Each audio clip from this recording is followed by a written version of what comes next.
We're up. We're live. Good morning, Ryan Evans. We had a bit of a technical hitch this morning. We were in different studios, wondering where the other one was, but we've done it. Apologies to anyone listening who thought 9:30 we'd be there. We weren't. We were figuring out what the hell to do with tech. And then, just before we came live, Ryan said, 13 years ago today, I was locked up in a prison in Vietnam. Thailand. Thailand. And I was like, hang on, let's just dive straight in there. So before we kind of go there, but just for anyone it's going to be interesting. It's Valentine's Day. I've just about managed to get a card out of my drawer for my husband after he gave me mine. And I went, shit. So it's kind of a big day. So I appreciate you being here on I was going to say sunny February. It's not. You are one of the three. It's really good for me that it's quite foggy and a bit drizzly, because on these kind of days, I just embrace being inside. So this is true. This is true. So I was just saying to you before we came on that you are one of the three that has basically the reason this podcast keeps going, because I've had a hell of a couple of months and was like, oh, I've got to let something go. And Sarah Thompson, the light of my life, went, no, it's fine. Just keep going. Ryan's coming. He's amazing. And then you told me that 13 years ago today you're in prison. So this is going to be a very interesting story, I feel. Yeah, well, I wasn't sure what we were going to cover, really. So I think it was more a case of thinking, don't worry, it's fine. Yeah, so I don't know either. 2 hours, what we're going to talk about. And then, it's always a tricky week for me this week, to be honest. Like, my body remembers what happened. And actually, my body sends me signals before my sort of my cognition. So before I actually remember, like, oh, okay, why am I feeling off? This was like 2 weeks ago. And then slowly but surely, things just slot into place. And you say about Valentine's Day, I just went up to the card factory in town. They've just been broken into, so they're shut. So my husband, which is now my husband, he's never been my husband on a Valentine's Day before. He hasn't got a card, so he might be watching this. I don't know, but sorry, you have a card this afternoon, babe. But yeah, so yeah, it's a big time of year really for lots of people. Yeah, I think it's interesting, isn't it? I think a lot of people don't acknowledge that time of year when something's happened and that ongoing kind of visceral body memory and the fact that you've actually started with talking about that and like actually acknowledging that and going, oh, hang on, I feel a bit off. That connection to our bodies that so many of people are like, body? What body? I don't have a body. I just walk around and abuse it all the time and pretend it's not there. Yeah, and it's interesting because Simon, we talked about this podcast doing this today, and one of the things he said to me before he went to work, and he mentioned it a bit last night, he was like, babe, self-care, is this the right thing to do? You're going to be, unpacking it and opening it and all of that stuff. So I just want you to know, really, and any listeners out there, like, I really am okay. Like, I've processed a lot of my trauma work. I've written a book on it. So, there's nothing that I'm not afraid to talk about or places to go. And I kind of use that adversity to help other people. So if there's anything you can take from it, that you can apply it to yourself, then, hey, it's well worth doing that, And that's kind of my motive, really, with a lot of what I do now as a PT and a therapist. So, yeah, I sort of use the vulnerabilities and the more sort of, it's like that analogy, in China where they smash a bowl and then they put it back together and it's all kind of lined. Yeah, so I like to sort of think about that a lot, especially this time of year, because anniversaries are, they can be really impactful, certainly around grief as well. You just mentioned about losing your grandmother, was it? Yeah, she died on the Wednesday before Christmas. She was 99, so she had a freaking good innings. And interesting what you're saying on that. Cognitively, I was like, she's had an amazing life. She was 99. It's all good. In the body, I was like, it's not okay. I'm mortified. I can't believe she's gone. Blah, blah. Even now saying it, I'm like, oh. So it's I really appreciate you having this conversation, because I think people don't talk about this stuff enough. And you say, being 99, that's an amazing life, and my goodness, if we can all get to 99 and use your grandmother as inspiration, bring it on. But at the same time, it doesn't, doesn't change the fact that you probably just want to pick up the phone or go and have a cup of tea, or, it's that kind of connection, isn't it, that we miss. And we're almost grieving our own kind of process of the next 20, 30, 40 years without her. So, I never underestimate sort of anniversaries, death, bereavement, and trauma as well. That was a lot of my story. So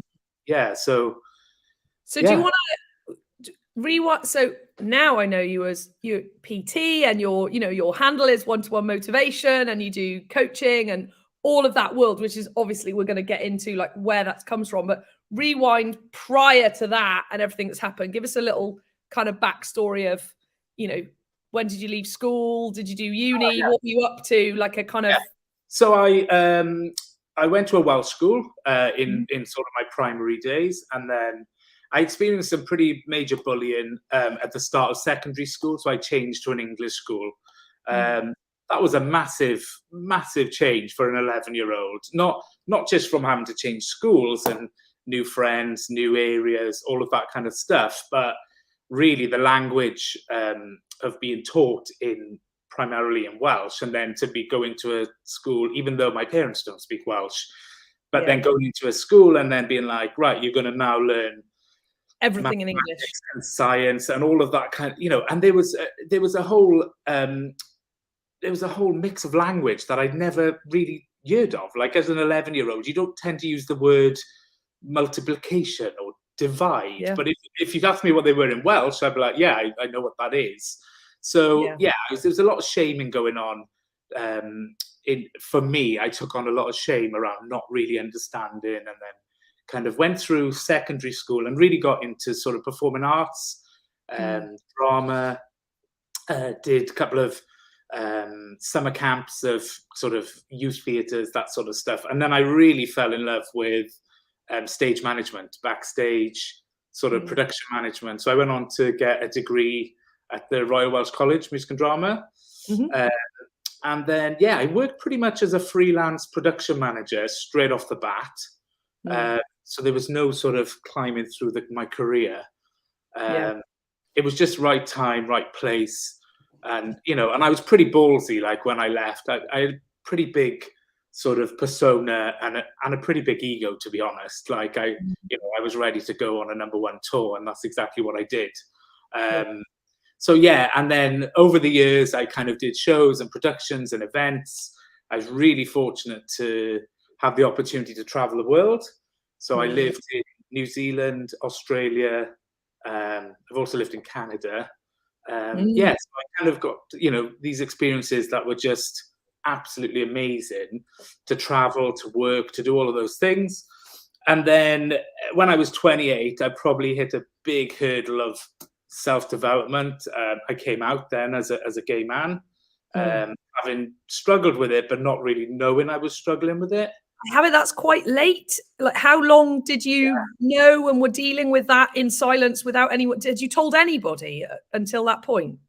No, I didn't actually. I was in full denial of myself, to be totally honest. Like, I mean, even as a child and kind of going through that puberty and, sort of self-discovery and all of that stuff, there was, it was very much, those early 90s was not a good time. If you were having those thoughts and feelings, you certainly weren't going to share them, or I certainly wasn't going to share them.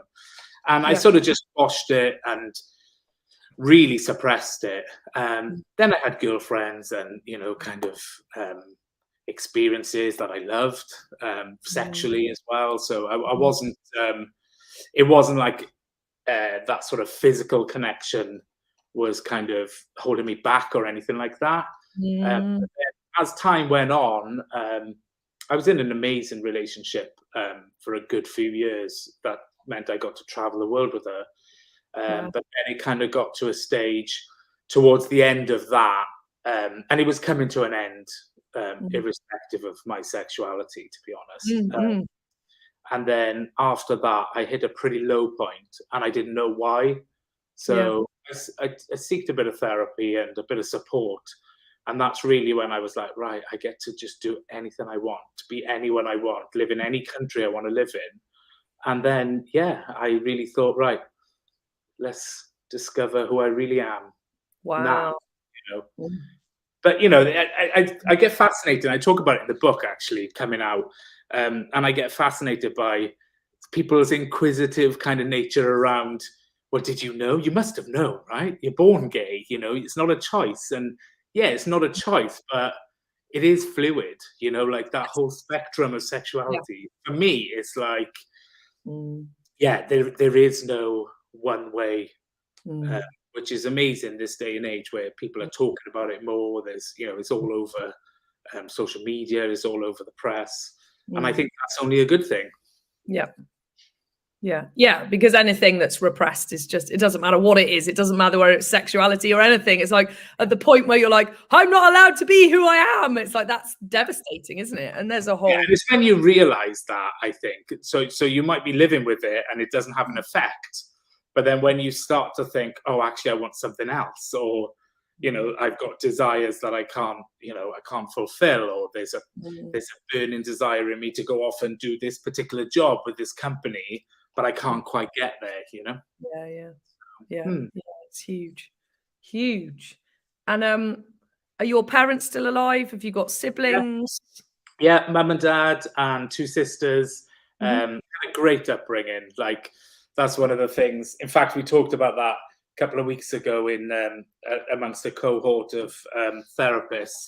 And, you know, it was very much, somebody sort of said, you know, how am I qualified to talk about trauma when I've had this perfect upbringing, and, you know, I haven't experienced trauma as a child, and I haven't done, you know, but then I'm going out to help other people. And everybody's got their stories, you know. I think no matter what they are, it's, you know, it all starts from those early stages. I'm very aware of that.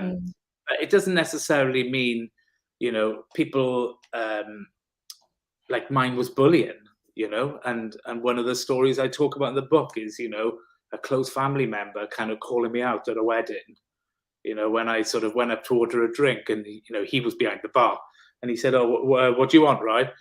And I said, oh, I love a Diet Coke. And he said, well, it's too late for that, isn't it?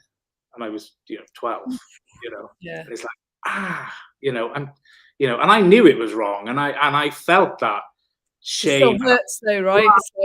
Like, fuck me, you know. I'm 42 and I still remember that, you know. And then there's those little triggers and reminders, you know, when you go and buy a Diet Coke. It's like, yeah, I don't think about it every time I have a Diet Coke, but, you know, it's you know, it's the foundations.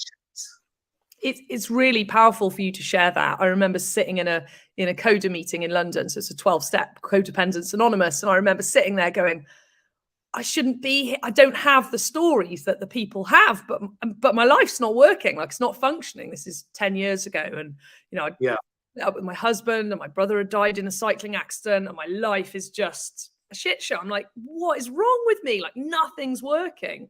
And a coach at the time said, you know, go to Codependence Anonymous, and I sat doing the work. And it's so powerful, I think, for people to hear, because everyone knows what big trauma is. Everyone knows if you've had some major, you know, thing happen, it's like, that's going to hurt. And I think it's coming, but we don't talk enough about, it is the family member that says that about a Diet Coke, and it freaking hurts. And I think what's worse, and what I came to understand on my journey, is it's worse because you don't realize it happened until you really unpick things. So you're kind of like looking back going, but my childhood was fine, but everything was okay. So why am I feeling like this? And it's almost, I'm not kind of saying that people with big trauma, it's easier for them. It's not that. It's actually the people with the small instances of like someone that you care about saying something that really hurt. It's very difficult to find and unpick. And I had a lot of that in my childhood, very similar. Everything was fine from the outside, but actually there were comments like that. We moved every 3 or 4 years. So friendships got hard, bullied, but there was nothing really wrong. And it's people, I think the more people get that it's okay to actually have not had anything major happen and still struggle and figure out what that is so powerful. I mean, it changed my life of, you know, doing the work and figuring out what it was, and what it was that had happened to me that I'd made mean something that it just, it wasn't there. So huge. Yeah. And I think that's really important what you said, you've applied more meaning, or we fill in the gaps, and I think as life goes on and then something else happens and something else happens, even though there's no major event, like you said, it's that accumulation effect. And then suddenly that, for me, that's probably what suppressed me more, certainly with my sexuality, if you didn't get called gay 30 times in a day, it wasn't a normal day. Do you know what I mean? And it's like that, and then I went into drama, but I also played rugby, so it was like, I was kind of being pushed and pulled and all these little things, like you said, it wasn't anything major when I was young, but actually it was just all those little things that probably suppressed the person I am now. But having said that, would I change it? Probably not. No. If you said, could I, if you could go back and come out when you were in university, I went to drama college. I mean, it was very openly accepted to be gay at uni. But that wasn't what I wanted. It really wasn't what I wanted. And, and I fell in love. Like, I really, really fell in love with this person. And I think, this sex was great. All of that was great. So there was nothing wrong. And it wasn't until the relationship was breaking down in other ways that I kind of realized, okay, well, there's this whole other part of me. I'm not opening that box. And then it was like, after things were done and, I kind of was in that sort of grieving stage of breaking up. And then I was like, oh, I could feel that box lid. And I was like, oh, shall I, shan't I? So I came out to my dad before anyone. So that's a biggie, right? Because a lot of people, the reason they don't is their parents and what their parents will think and all of that world. Like, one of the hardest people to come out to often is parents. Yeah, and I'm hugely privileged, Alex, like, in terms of, like, my mum and dad. Like, my dad is my best friend, I mean, without a doubt, and my mum, like, what they've been through in our lifetime as a family of 5 growing up, and then how they've embraced other family members, like my brother-in-law, and it's kind of, it's amazing the courage and the kind of determination that my mum and dad have. And I remember sitting on the edge of the bed. It was in our family home then. I can even, talk about feeling that sort of visceral reaction. I can kind of smell the bedroom, and I can tell you what bed covers were on, because it was such a significant moment for me. And I just went in the bedroom and I burst into tears. And Dad came in and he sat on the bed and he said, well, he said, you've broken up with your girlfriend, so you can't still be crying over that, right? Like, it's this 3-4 months on. And I said, no, I'm fine. Tears everywhere. I'm thinking, I'm fine, it's fine. Mum's probably outside the door, even though the door was shut, with a I reckon, because she didn't even Scooby-Doo what was going on. And and I just said to my dad, and it was a little bit of panic as well, because I was like, I don't know what to do. Like, I don't know what to do with it. Like, and that might sound really naive for a 28-year-old who's been around the world, but I was like, I'm shitting myself here. What's wrong? And I said, Dad, I think I'm gay. And he said, that's okay. He said, why are you crying? Like, awesome. Shout out to Dad. I was like, okay. Well, and he said, have you got a boyfriend? I said, no. And he said, have you been with a guy? I said, no. He said, have you had sex with a guy, right? And I was like, no, Dad. And then he was like, so how do you know you're gay? And I was like, I don't know, just having all these thoughts and I can't fucking cope and it's horrible. And then, so he was amazing. So he went off, and at the time we had the family computer upstairs. So he went off to look at where there was gay bars and where I could go and all of this kind of stuff.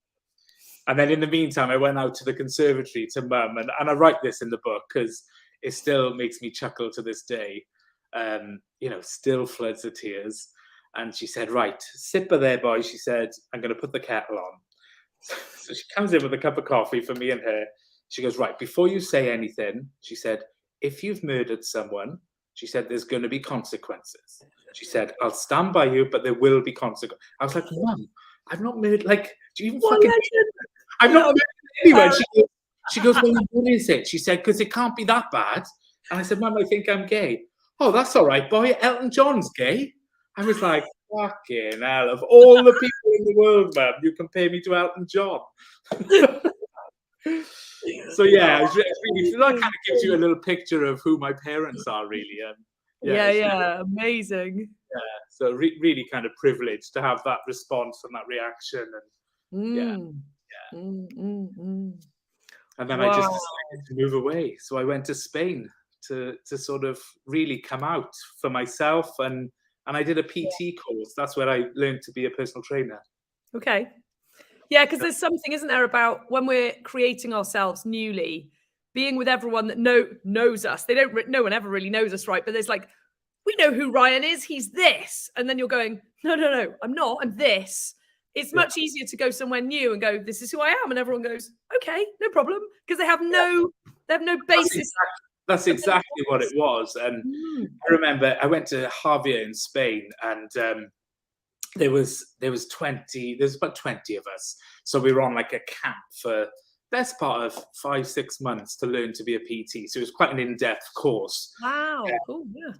And you sort of lived on campus. So you had the gym, you had the beach, you had all this stuff, and you had bunking in with like I think I had 2 other roommates, and yeah, it was amazing because I turned up on the first day. We did this whole sit in circle, introduce yourself, say why you want to be a personal trainer, blah, blah, blah. So it got to me, and I remember I was near the end and I was thinking, oh shit, do I just make some bullshit up here about, like, yeah, I want to be a PT, I want to work in a gym and help people and all this, which was a load of bollocks. And it was like, so it got to me, it's like, I can't do it. Like, I'm not a good liar. Like, I don't see the point. So when they came to me, he said, so, right, where are you from? So I said, right, I'm from Wales. I said, you'll never tell by the accent. I said, but I'm from South Wales. And I said, I really don't want to be a personal trainer, but I'm a gay man. And that's it. That was the first thing that I said. I'm a gay man, and I don't really want to be a PT. I'm just here for a bit, to learn the scope, because I'd lost 8 stone of weight. Sorry, I should have reminded it back a bit. I'd lost 8 stone. So I was like, I just want to learn more about the body and do something different. But I don't, the thought of working in a gym, I was like, fuck that. And they all just laughed because they were all like, they were all ripped. They were all kind of, been in the gym all their life. And I was like, no, I definitely don't want to be like you guys.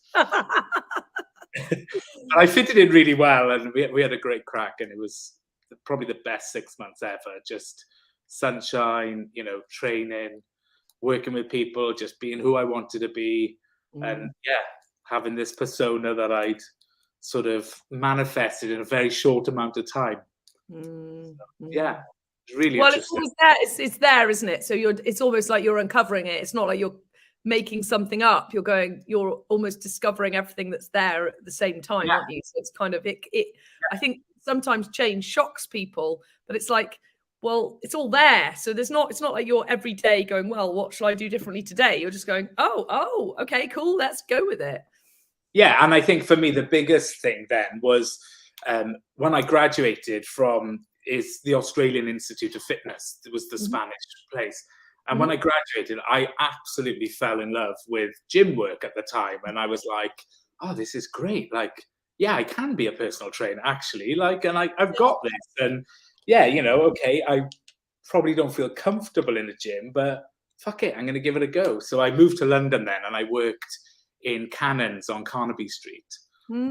And just embraced then. And that for me was really my coming out days of, I lived in Piccadilly Circus on the Trocadero, and just went out a lot, partied a lot, saw lots of friends, joined a gay rugby team, and really kind of integrated myself in a way that I wanted. I kind of created that lifestyle that I wanted, which was just to have that lived experience, that shared experience with other men who'd, and the stories you hear about people's coming out, everybody's got their coming out story as a gay person, and it's that kind of shared lived experience.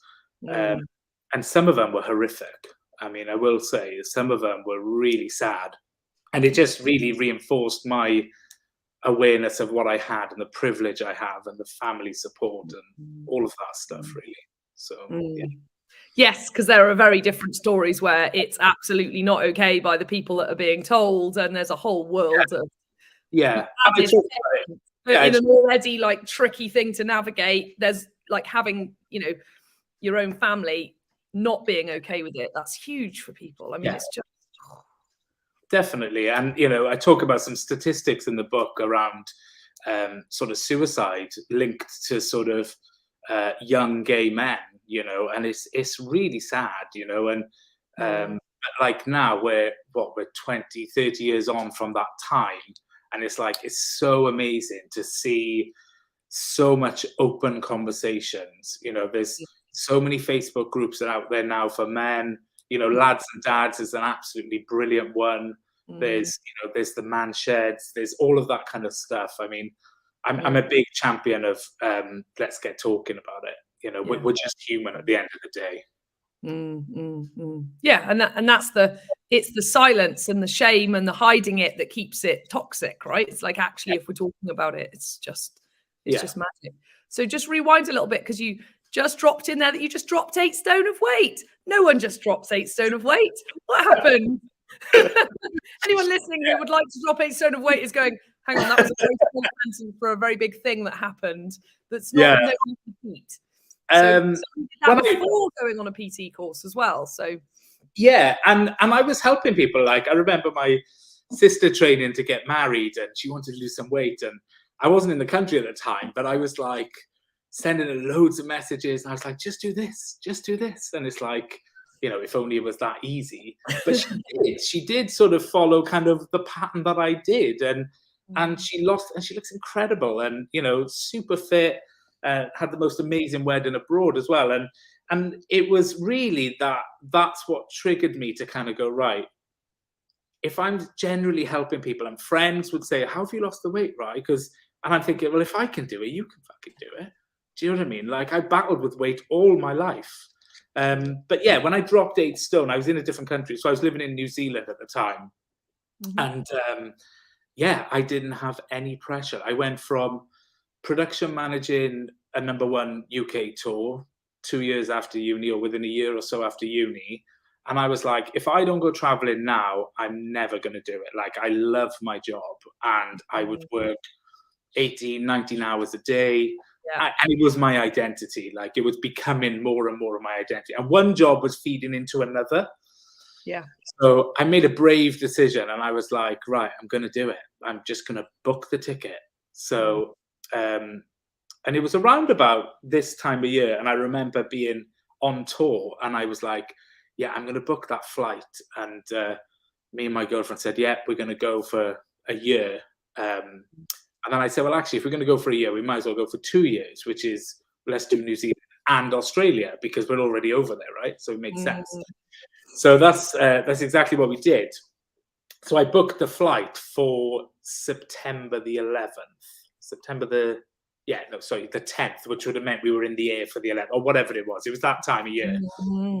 I worked on that tour right until then, and I kind of used to eat my way through the job, really. You know, to be honest, like, I weighed over 20 stone. I was kind of not healthy, you know, burning the candles everywhere. It was just kind of like, it was a lot of stress, a lot of pressure. And the only way I knew how to cope was to feed that kind of, that sort of sense of self. So, and when I was in New Zealand then, I was like, right, I'm going to try and lose weight.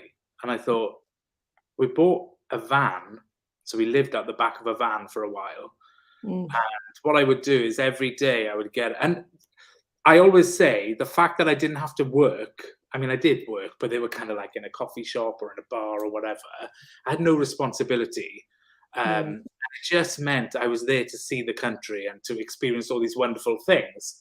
So I was really able to just get up every day and do me first, like, before anything else. Like, I love helping people. Like, it's part of who I am. Like, I get such a buzz out of helping others.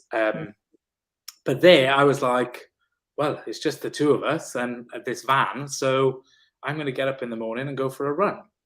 And I was like, I mean, it wasn't a run to start with, actually. It was very much a shuffle and a walk.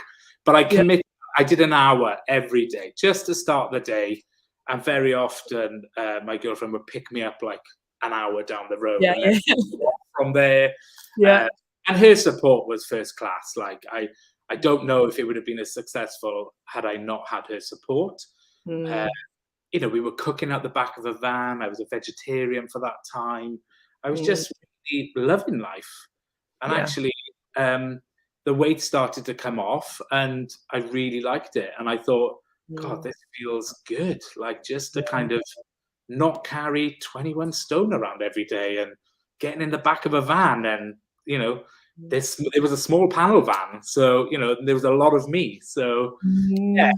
And then every day just focused on, I'd make a decision when we were eating what the next meal was. So I never went hungry to make a decision on food. If I was making a decision on food when I was hungry, it was going wrong that day.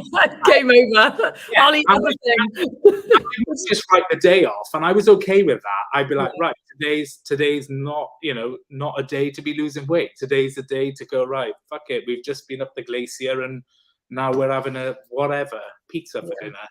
But often, more often than not, it was make a decision when I was eating what the next meal was going to be. And that made life a lot easier to make choices around food.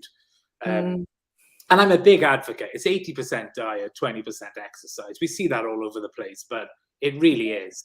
But having said that, I do believe that 20% exercise carries through that 80% of food choices, because by doing that walk every morning for an hour, like, there was no way I was eating shit that day. No way in a million years. Because I felt fucking great. And I was like, my God, my ass hurts, my legs hurt. Like, why? I'm not going to go and eat that shit. Like, today's a win. Today's a good day, you know? You know, and if I didn't do the walk, then it wasn't happening that day. Or if I didn't do the run, you know, the food, everything goes out the window. They're all kind of in sync for me. That's how I lost the weight. But it was just beautiful sights in New Zealand. Just loving life. No responsibility, no stress, no cortisol in the body whatsoever. And it sleeping, because that's the, you know, people just underestimate the basic stuff. Like, you've got to get the number of clients I've got. I'm like, they're going, I want to lose weight. And it's like, you know, and I'm coaching about money, but, you know, I deal with people's whole lives. And I'm like, look, you sleep 4 hours a night. Like, sort that out first. You know, definitely. Bloody good chance, because I know if I've had 4 hours sleep and I'm eating any carb that comes, you know, comes my way. I don't want to eat anything healthy. I want to eat toast and, you know, all the bits. So it's definitely. It really is that. It really is that balance, you know, and it's not just sleep; it's all of it, you know. That cortisol, the work, the stress, the whole thing. Definitely, definitely. And I think once you strip it back, and you've got, I'm a believer in having someone to support you. Like, we don't always see that side of ourselves. Like, I'm like it now, you know, like after Thailand happened, you know, I reverted straight back, like, into coping mechanisms. Stress, and, you know, and I will say food served a purpose in my life. Food, you know, it kind of helped me to get to where I am. So, you know, I'm not kind of shunting, you know, and certainly not sort of fat shaming. There was times in my life where being fat was the right thing for me, you know. Recovering from a nervous breakdown after coming back from Thailand was, you know, that was a huge thing for me. Like, I couldn't function, let alone feed myself and eat. Like, I wasn't able to do anything. So, you know, those building blocks, and we have to eat to survive. You know, you can't live a life without food, you know. And I also said I was very much, I joined when I really struggled with disordered eating. Around kind of like just the connections to food and the emotional connection to food and all of that stuff. I joined the 12 Steps program, the one you mentioned about, but it was with Overeaters Anonymous. And that 12 Steps program, you can apply it to anything, absolutely anything. When it comes to behavior, when it comes to yourself, prioritizing yourself, you know, really kind of handing over this this kind of, I've got to be better. I should be doing this. I should be doing that. It's like when we actually hand that over and we're like, right, somebody just fucking tell me what to do today. Whoever that somebody is, or that sense of higher self to really reach in and meditate or find it at your core, then for me, that's a huge support. I think that can create any behavior change if you follow it, religiously. Yeah, and I don't, yeah. So you get I'm waffling here, Alex. I feel like I'm talking a lot here. Not at all. I'm just going to try. I'm going to plug a different microphone. No, it stopped. I was getting some feedback of my own voice, which is then a pain for when people are just listening to it. No, it's awesome. I think we don't. The reason I do these talks like I do, and we speak for so long, it's like that's what matters. Like hearing someone's story of everything. Like the whole internet world of sound bites and quick this and it doesn't work. And look, it's not everyone's going to sit for 2 hours and listen, and people do, and they go, wow, that was really helpful. So it's good to get the whole thing of it. Otherwise, people might see a snapshot of you overweight and then you're now fit and a PT and don't realize that you were overweight and then actually you went back overweight and the journey cycled, and when you had some trauma, you fell back into what you used to do. And it's like hearing that for people is so good, because then they go, oh, it's not just me. That's what happens, because so many people. It's survival, like I think as well, when people kind of go into that realms, talk about fat shaming. I mean, I had an extension on my seatbelt to get to these other countries, like when somebody's walking down the aisle with a bright fucking orange, extra 2 feet of seatbelt, and then they hand it to the fat guy. It's like, oh, you want the plane to crash. Do you know what I mean? Yeah. Fucking get me off this thing, but then some might be listening and thinking, well, you put yourself there, mate. Do you know what I mean? Which, okay, maybe I did, but actually, was that a choice? Fuck no. Did anybody choose that? No. But I will also say, you can be fat and really healthy too, because when I was working as a production manager for those years freelancing, and I was overweight, I'd be the first up a ladder. I'd be the first one to run up 3 flights of stairs. I'd be the first one to go, right, I'm going to go watch this from the front of the audience. And I'd have to go like out the building, around the front, and wait for 50 people on stage. That. So in terms of energy and that sort of stuff, it's like, don't judge a book by its cover, literally. Yeah. And I think it's about, it depends, doesn't it? It's about how long does something go on for, like you couldn't sustain that for decades, but actually when you're young and you're working and you've got cortisol and adrenaline are some amazing hormones to get us moving and all of that world.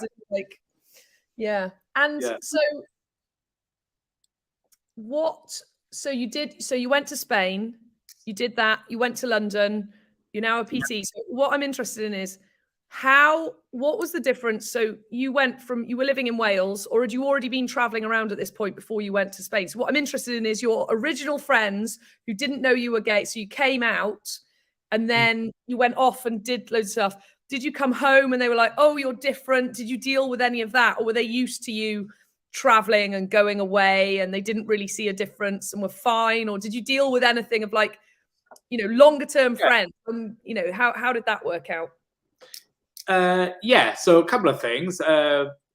One of my very close friends before I went away, or whilst I was away, when I came back and was like, I preferred the fat Ryan. That was like the second thing he said. Yeah. He'd lost all his hair at that point. So I think I came back with some sarky, shitty remark as well. But it was like, I really tried to work out what that meant. Because in my world, I was like, well, I'm the same Ryan, right? I just don't have as much of me. I'm the same person. So, there was, not everybody accepted it. And then on the flip side of that, one of my best mates was absolutely in awe. And, and he came to join us in Australia for a while. And, you know, he'd come out on runs, and he's not a runner, but Yeah. he really kind of wanted to kind of understand like what I'd gone through and been through. So, you know, I think you really get to know who your friends are, you know, and it's okay that that other friend didn't really get what I'd been to. You know, I wasn't like, looking back now, what I know now, I'm like, I'm not judging him for that. You know, it's just where he was, and you know, he was young too. And would he say it now? Probably not. You know, it's just part and parcel of relationships and friendships and how they kind of ebb and flow. And but yeah. And after my PT course, I went to live and work in London, and then I really wanted to research obesity and the kind of epidemic that was kind of being forecast. So in 2009, then my sister was moving out to Canada for a year, and I had no responsibility at that point. So I was like, I'll come to Canada for a year and live in Vancouver. Yeah. So I went to Vancouver, and that was predominantly to kind of research the topic and really kind of get to grips with like what's going on, what's out there, who's saying what, you know, very American side as well, really trying to understand what's happening. And then that's what took me to Thailand. So I spoke at the World Obesity Conference in 2010 to challenge a lot of the surgical interventions. No, challenge the surgical, not to challenge them, to be honest, because I think there's a place for them. But but the gastric bans that they were performing over in Thailand and the sort of the that part of the world, they then come up with a more permanent surgery, so that, and it's available now, where you cut away the stomach, so you don't restrict the stomach, you just take it away. But I had some real issues with that, because I had a client in London who had a gastric band.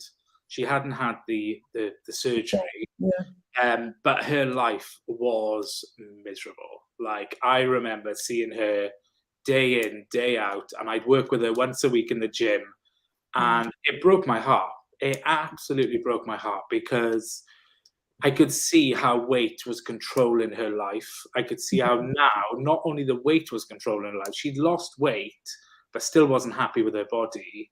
But now she was in a place of, she couldn't stop the temptation. So she wanted the food, but food wouldn't go down. So she could have like a tiniest bit of food, and it doesn't go anywhere. But what it doesn't do, it doesn't stop that want, that desire, that you know, when you smell a donut or you smell a coffee even, or whatever it is, it kind of triggers our brain, you know, it triggers all the salivation and all of that kind of stuff, and you want it, you know. And if you've got the same relationship with me with food, you know, if I open a packet of biscuits, that packet of biscuits is gone. Like, you know, I don't eat 3 and put them in the cupboard. You know, I wish I could, but I can't. So, you know, but for her, seeing her journey, I was like, yeah, somebody's got to do something about this. So I went out there and I challenged the behavior. And yeah, it was intense. There was 500 doctors in the room. Couple of researchers from America, and they were the ones that pissed me off the most. And that's when I wasn't gonna keep my mouth shut. And I just kept asking the question. I was like, so what happens if you eat the food? And they're like, well, you can't eat the food. I'm like, no, you can put it in the food. I'm like, what happens if you eat the food? And they kept saying, well, your stomach won't accept, like, you won't be able to, you'll be full. I'm like, yeah, trust me, I can be full and still eat food. Like, I can definitely be satisfied or think I'm satisfied and still want that little bit more. So I was there and I challenged them. And then in the end, the guy had to say, well, you'd vomit.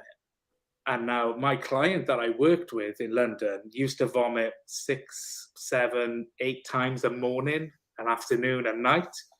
And it just broke my heart. So I was like, well, really, are you solving the problem? And the biggest thing for me, which I wanted them to reinstate, was they'd taken out this in 2009, they took away the psychological interview or the psychological intervention between the surgeon and the client. So before 2009, you'd have to have an appointment with a psychologist to say, are you ready? Are you equipped? Can you deal with this type of thing? Are you prepared for a lifestyle of this, this, and this? They took all that away, which meant the surgeon, as a client, you can go directly to a surgeon, pay the money, and cut your stomach away. No one asks anything, off you go. Wow. So, it's scary, isn't it? And it's that, I think for me, because I've watched a few people do this, including the whole, the full surgery. I'm like, I've watched, I'm going, but you're not dealing with why you eat. You're not dealing with everything that you've talked about. So you just, that when medical intervention does that, it's this complete disregard for everything else that makes us human. Just like, oh, don't worry, we'll just do that and you'll be fine. It's like, no, we won't.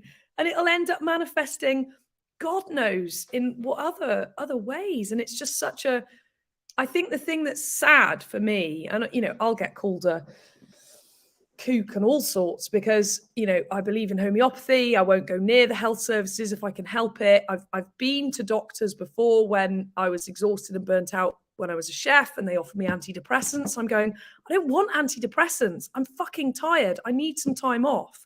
And to get time off, I need a sick note to say exhaustion. Like I knew what I needed. Then this inability to just go, oh, well, have some medicine, or let's cut your stomach out. Or it's like, if we could just have both, I don't advocate neither, like one or the other. I just wish we could have both. I went through, I've got 2 little kids, they're 2 and 4, and I had home births, 0 medication, and I had to fight for that. I was 38 and 40 when I gave birth. So I'm classed as a geriatric mother. They actually call you that on the form, right? Easy. So you must be, you're too old to have a baby. So they try and put you under doctor-led immediately because you're old. And I'm thinking, I'm fitter than most of the 20-year-olds in the maternity ward. It's like, most of the midwives didn't even realize my age until they looked at my form. And I actually brought up going, I don't want doctor-led. I want midwife and I want a home birth. And look, if I'm going to die or my baby's going to die, do whatever you need to do. I'm all in. Cut me open, save us, do what you want. But until that point, leave me the fuck alone. And they're like, no, doctor's led. We'll book you in for a C-section, as if my body's suddenly forgotten at I don't know what age how to give birth, because I don't know what to do. I don't know what to do. Like, women have been giving birth for millennia, but no, you'll need a C-section because you're old. And it's the same psychology as what's happening with gastric bands and stuff of like, can we not just deal with humans and what we're capable of and the psychology around it? I had to sit in a doctor's room because I was overdue and say, no, I will not come in for a C-section or to be induced. There's nothing wrong with my baby. I think you've got the dates wrong because actually you don't know the dates because it's all just done on the last day of your period. So you don't even know what my date is. You've just given me this arbitrary date that doesn't mean anything, which in France would have been 2 weeks later anyway. I'm not doing it. Yeah. And I sat there as the doctor wrote across my notes, informed patient of higher risk of stillbirth, in brackets, baby dying, in big letters across my notes. I'm like, what is wrong? This is the time of life when a woman needs to be calm, relaxed, feeling supported and safe. And I've got to go through that so that, unfortunately, and I hold nothing against this doctor. So unfortunately, he can cover himself against investigation if, God forbid, something had happened to me. And I'm just like, what is wrong with us as humans that we're doing this? And same with I love that you went to that meeting. I mean, God, that's balls to stand up in front of 500 doctors and go, come on, guys, can we have something else? And I think, going back to what you said, there's no right or wrong, but actually there is, we know ourselves. That's my biggest, this is what I like to champion in client work. The answers, like you say about the giving birth and stuff. And, my best friend did exactly what you said. And I am in fucking awe of all you women who give birth, in whichever way. My sister. And I'm all in. People who want to go hospital-led, C-section, do what's right. But it's having that removal of no, you need to do this because you're old, and we just think it would be better to book you in. It's like, and why? that language as well, that just pisses me off. Like, you know, it comes with so much stigma, doesn't it? Like, it comes with so much bullshit. It's like, age really is just a number. You know, I train clients who are in their 70s. You know, I've had some of my best success rates, and I'm like, I've had clients want to change careers like when they're 70, and I'm like, fucking yes. Like, yeah. You know, if it's your nan, she would have had 29 years in the bank. Like, there's time for plenty of things to do in that time, you know. And you know what you need, you know, and that whole giving birth is well, it's just astounding. But it's you know, like, if something goes wrong, get an ambulance and off you go. Do you know what I mean? That's we live where we live. For an intervention. Do you know what I mean? Or whatever it is. It's like, but yeah, you know, everybody should have the right to have that. And it's the same. You mentioned antidepressants. You know, I'm not against antidepressants. Me neither. But at the same time, like, it's time. It's like somebody to sit down and kind of be like, you know, if it's me, it's like, right, what's going on? Like, you know, if it was 4 weeks ago, you know, the guy would have my doctor would have given me the highest dose of antidepressants. But, you know, it's only like really when I sit and I kind of go, right, what is actually wrong with me? Like, what is going on? And then a bit of support. I have a couple of chats with a few people that I trust. And then I'm like, oh yeah, no, it's just this time of year, actually. It's this cycle of pattern and it's my body. It's not, you know, I'm not cognitively aware, like, this is coming up. You know, and there's some years it'll come and go. Like, I won't even remember. Yeah. I'll be like, oh yeah, this has come and gone, and it's been a good year. And then there's other years, and I'm like, okay, why can I not get out of bed? You know, like, why am I struggling? Like this, and I'm championing other people. Like, and when it comes to other people, at the detriment of my own self-care sometimes, which is when I really have to check myself. I can prioritize somebody else just to avoid some of my shit, you know? So when I'm in sync with myself, that's my best work. I'm not in sync, and I acknowledge it. And some of my clients might even be listening to this, and I can say, like, this is not a great week for me. Like, you know, I'm here, I'm present, I'll do my best. But, you know, and rest assured, if it's not right or not ethical for me to be here because I can't be present, and that's one of my biggest things. If I can't be present, then I won't be there. You know, it's really that important to me. And people say, oh, you're so much more than a PT, Ryan. And I'm like, so what am I? You know, I ask them, I'm like, well, you tell me, because all I'm doing is I'm talking to you about what your goals are, what you want to achieve, and I'm giving you what I think you deserve, which is that level of support, you know? So, yeah. And sometimes I have to hold that mirror up and say, what are you doing for yourself, right? Because self-care is by far the most important thing to succeed, to strive in any aspect of life. You know, I think, you know, I'm always fascinated by the title, the financial freedom. And I'm like, what does that mean? You know, and I'm like, what does that mean? Because I know what it means for me.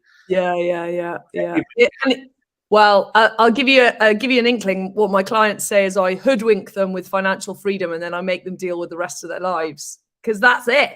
Because it's like the financial freedom bit. It's like, it's almost, there's two ways. There's the metric of expenses are covered by, you know, passive income. But actually, true financial freedom it's the same as dealing with food. It's just not a thing anymore. It doesn't matter how much money you've got or not got, or whether you're earning or not earning. It doesn't matter. That's, like, for me, that's true financial freedom. Yeah. You know, I spend way more time with my clients talking, probably similar to what you're doing with yours. People come to get fit, and then you get them to deal with everything else. And they're like, wait, I think you're just going to give me some exercises. It's like, yeah, I am. And we're going to deal with this. Otherwise, you won't get out of bed. Yeah, 100%. And there's so much more when you discover the why and what the motive is. And, you know, motivation is a really kind of shallow word, actually. Like, and I use it in that way as well. I'm like, yeah, motivation is got a time limit, you know, but when you can really implement change in someone, and when that little bit of motivation ignites a fire, that's going to fucking burn down something that you no longer want. It's like, that's great motivation, you know? And I think the financial freedom. So I earn less money now than what I did previously. Yeah. But fucking hell, I'm definitely. You're happy. Like life's working, right? Yeah. And I've had meetings with clients where I'm like, dude, what would it be like to take off the golden handcuffs? You know, like, can you even, like, what would your life be like? And it's like, it's such a scary concept for people. I'm like, what do you need? Do you know what I mean? If COVID taught us anything, you realize in COVID, like, money really doesn't fucking matter. Because those days where we were told to stay indoors, couldn't do anything, like, it really couldn't spend any money except in McDonald's, but don't get me started on that one. Oh my God. But yeah, not allowed to the gym, you can go to the drive-through. It was like, really? Yeah. No, it's, you know, that taking off those golden handcuffs, best thing I ever did, you know, absolutely. The number of people, the freedom of choice, you know? Yeah, the number of people that come, and my money mastermind course, I do it once a year, and it just completed on Saturday. We complete with a workshop here. The rest is online for 5 months. So it's a 5-month course as well. People are like, oh, just do it in a weekend. It's like, no, change happens over the long term, like little by little. So which is why I do the course like that. And this course was my favorite one yet, because I had someone on the course who earned a lot of money. And they were on the course. So I got to say to people, those of you in the room that think that more money is going to solve your problems, please see that it doesn't make a fucking difference. Like, zero difference. The money makes no difference. And it's so powerful for people to see that and go, oh, but, you know, they're earning $500,000 a year and they're still dealing with the same shit I'm dealing with. There's just a few more noughts on the end. You know, it's just... And I think, you know, I definitely know there's the other end of the spectrum where people can't access things. You know, I can appreciate that, and I can appreciate that struggle of it. But yeah, you're right. Like, it's time is the most fucking valuable thing you can ever put anything on, I think. Like, you know, like when somebody passes away or somebody dies, like, nobody gives a fuck about money. It's like, if I can have one more conversation with both my grandfathers, I live in poverty for the rest of my life. I really would. And because I want those conversations, I want that time with them. You know, it's so important. And I think that's a huge kind of a huge factor for me, is the time. Yeah, and it's one of the things that I've got a few JV groups who are fairly close to being the technical financial free, where their basic expenses are covered by property income. And I say to them, I went, guys, this is going to be the biggest high you're going to get from this, because everything else after this, because when you free up your time, that's the high. That's the, like, oh my God, I can literally do whatever I want with my time.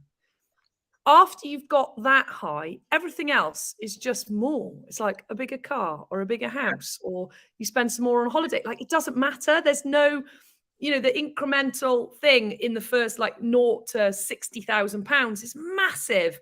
Anything after that, you know, people go, oh yeah, oh, you're just saying that. It's like, no, really. No, we moved into this house now that we're renovating, and it's massive, you know. And we moved in, and we were, for a few weeks, we were going, shit, one of the owners coming home. You know, we like felt like we were just living in someone else's house. 6 months on, we're like, it's just a house. It's literally just a house. People come to the house and go, wow, this house is amazing. And we're like, yeah, it's just our house. It's just where we live. Like, humans just get used to whatever they get. You know, it's, and people sort of know that cognitively, but they don't realize it until you go through someone dying. Or we went like, I loved COVID. Like, didn't love it in the sense of I thought it was good, but we loved it for what it taught us. Like, nothing matters. The amount of money that people spend on shit was taken away. You can't go in a taxi. You can't buy takeaways. You can't go into a restaurant. Well, you could buy takeaways, but you can't go into restaurants. You can't just go shopping and spend stuff. You'd be lucky if you got even an online delivery, because all of that was a struggle for a while. You know, and then it's like, and everyone survived, and everyone actually went, oh God, that was easy, not having to rush around all the place all the time. And I, you know, being a PT, I was kind of, I was still sort of trying to work with my clients and, you know, trying to keep a hand in. And there was that whole thing. And I think it might have been Charlotte that said it in your podcast. about everyone was fixated on, right, physical health, like I'm going to do this, I'm going to do that, or they were just eating their way through COVID. Yeah, it was like one or the other. You were like one extreme or the other. Middle. And I remember going on the radio a couple of times to do like just a chat about, hints and kind of tips for people and what they could do and all of that stuff. And I remember thinking like, God, we're never, ever going to experience, like, how many people in their life are going to ever get to experience at this time? Like, it was so important. And I think if you say to some people now, if you could have that time back, what would you do differently? I think they would change a lot of what they did. But, it was just such an important way to sort of really affirm like who you are, what you've got, what you're doing, and being grateful for everything that you have, whatever that is, and what really matters. It's like it shows up what really matters to people, doesn't it? Yeah. You said about, what did you say then about that high, when you realize, right, I've got that time, and you hit that high point. I think I had that sort of after I got married last year, and I was like, so I work PT, like I try and finish my day's work by 11, 12 o'clock, midday at the latest. Like for me, I can be out from 5:30 in the morning, 5:45, and then I put a great shift in. But then come the afternoon, I'm like, and sometimes I come home and I'm buzzing. So like I'm full of energy. And I'm like, right, what can I do with this time? And then it's kind of, so that sort of propelled me on to do my counselling training and doing my postgrad and all of that kind of stuff, and ways to help my clients more and be more equipped and that sort of stuff. And then recently, one of my clients experienced kind of some adversity last year with cancer. And I was like, do you know what? I've got this time in the afternoon and I don't want to fill it, but I've just secured a job now with Marie Curie in the hospice. Wow. And I'm really looking forward to connecting with people who are going to be sort of at the end of their life or in bereavement counselling, working with families and just trying to help people process that final stage of life. Because Marie Curie isn't just working with cancer patients now; it's any end of life care. Okay. So I'm really intrigued and privileged to have that time. And these are all choices I've made. These are, like I said, I earn less money now than I have done. And if I really wanted the money, like I should go off and do some corporate work. But I want to work with the people I love and live with in Penarth.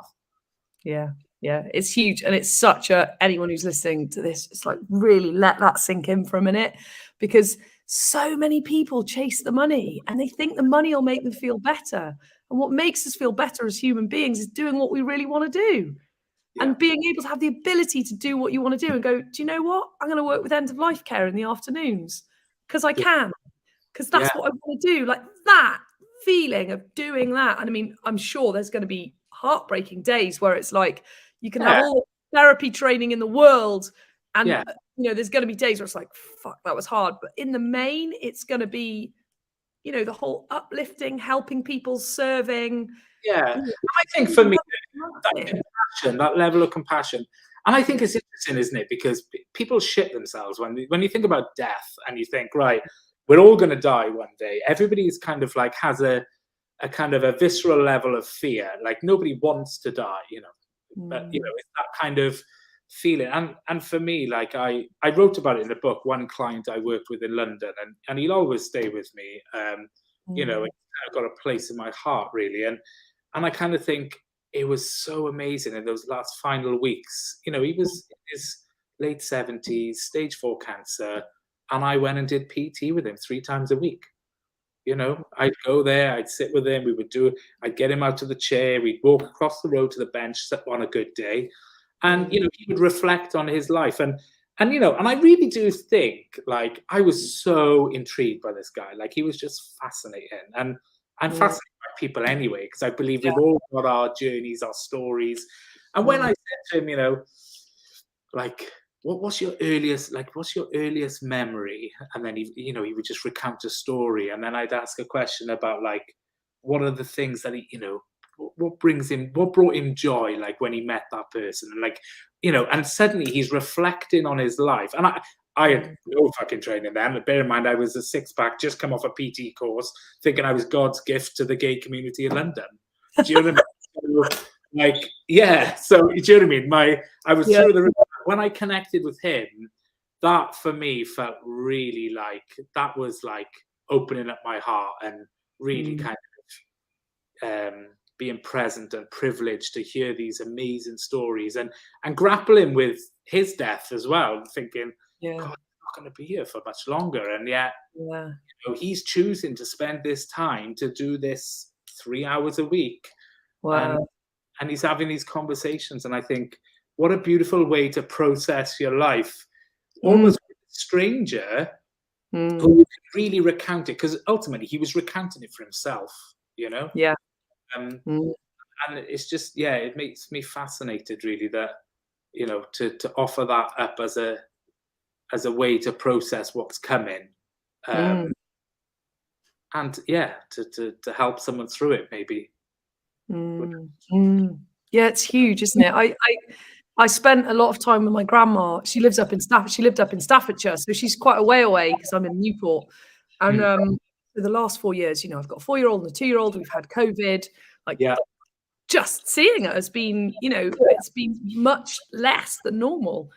And actually getting to spend that time with her as she was dying, she was completely cognitive, 100% knew everything that was going on. She still lived in her own home. She had a living carer. And then for 5 weeks, she went off her legs, to use a veterinary term. She was a farm vet, right? Yeah. So she couldn't stand or walk anymore. So, you know, that is the beginning of the end. There's no coming back from that. Plus she's 99. And spending that time with her, I think it gave me something that I've never experienced before around, she was fine. She was peaceful. There was a very interesting thing of being with her, but it was almost like she was already going, because she was asking for her mum and dad and her brother. So it was like she was really lucid, but it was like she was lucid in where we were and in wherever it is we go. You know, I have no specific beliefs in it. And like being with her while she's asking for people who aren't here anymore, it's like, wow, it's almost like the body, I know within birth, my body knows what to do. I'm going to do it. And there was something going through it with grandma going, oh, we're the same in death. Yeah. Like actually our bodies know what to do. And in whatever way we start to shut down, like her legs stopped working. And then the last 5 days, she basically kind of went to bed, and because we were getting her up every day, we had a hoist, you know, the services were amazing. We had hoist, a proper bed. First few days without all that was fucking hard. But after that, you know, all of the services kick in. I mean, anyone who says, oh, the NHS is useless, like when you really need them, you know, when my brother was in intensive care, by God, they were amazing. And when my grandma was dying, we were having beds and hoists delivered on a Saturday and a Sunday. When they ordered the day before, like just heaven and earth, you know, carers coming in, district nurses, you name it. And it was like the body knows what to do. Yeah. You know, stop. Like acceptance, isn't it? Yeah, kind of like because I think there's a lot of, like with birth, there's a lot of stuff in movies where it's gory and dramatic and it's all going wrong and it's horrific.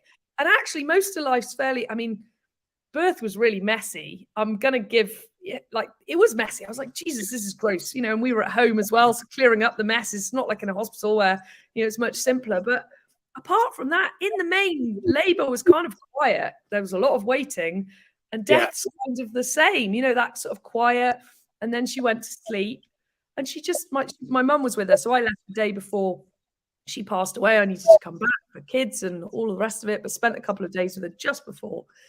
And I just sat with her and held her hand, you know, slept by her bed, held her hand, and just kind of, there's just this peace. It was amazing. And I know all deaths are different, but there was something about, it was like, oh, the body just knows what to do. It shuts down.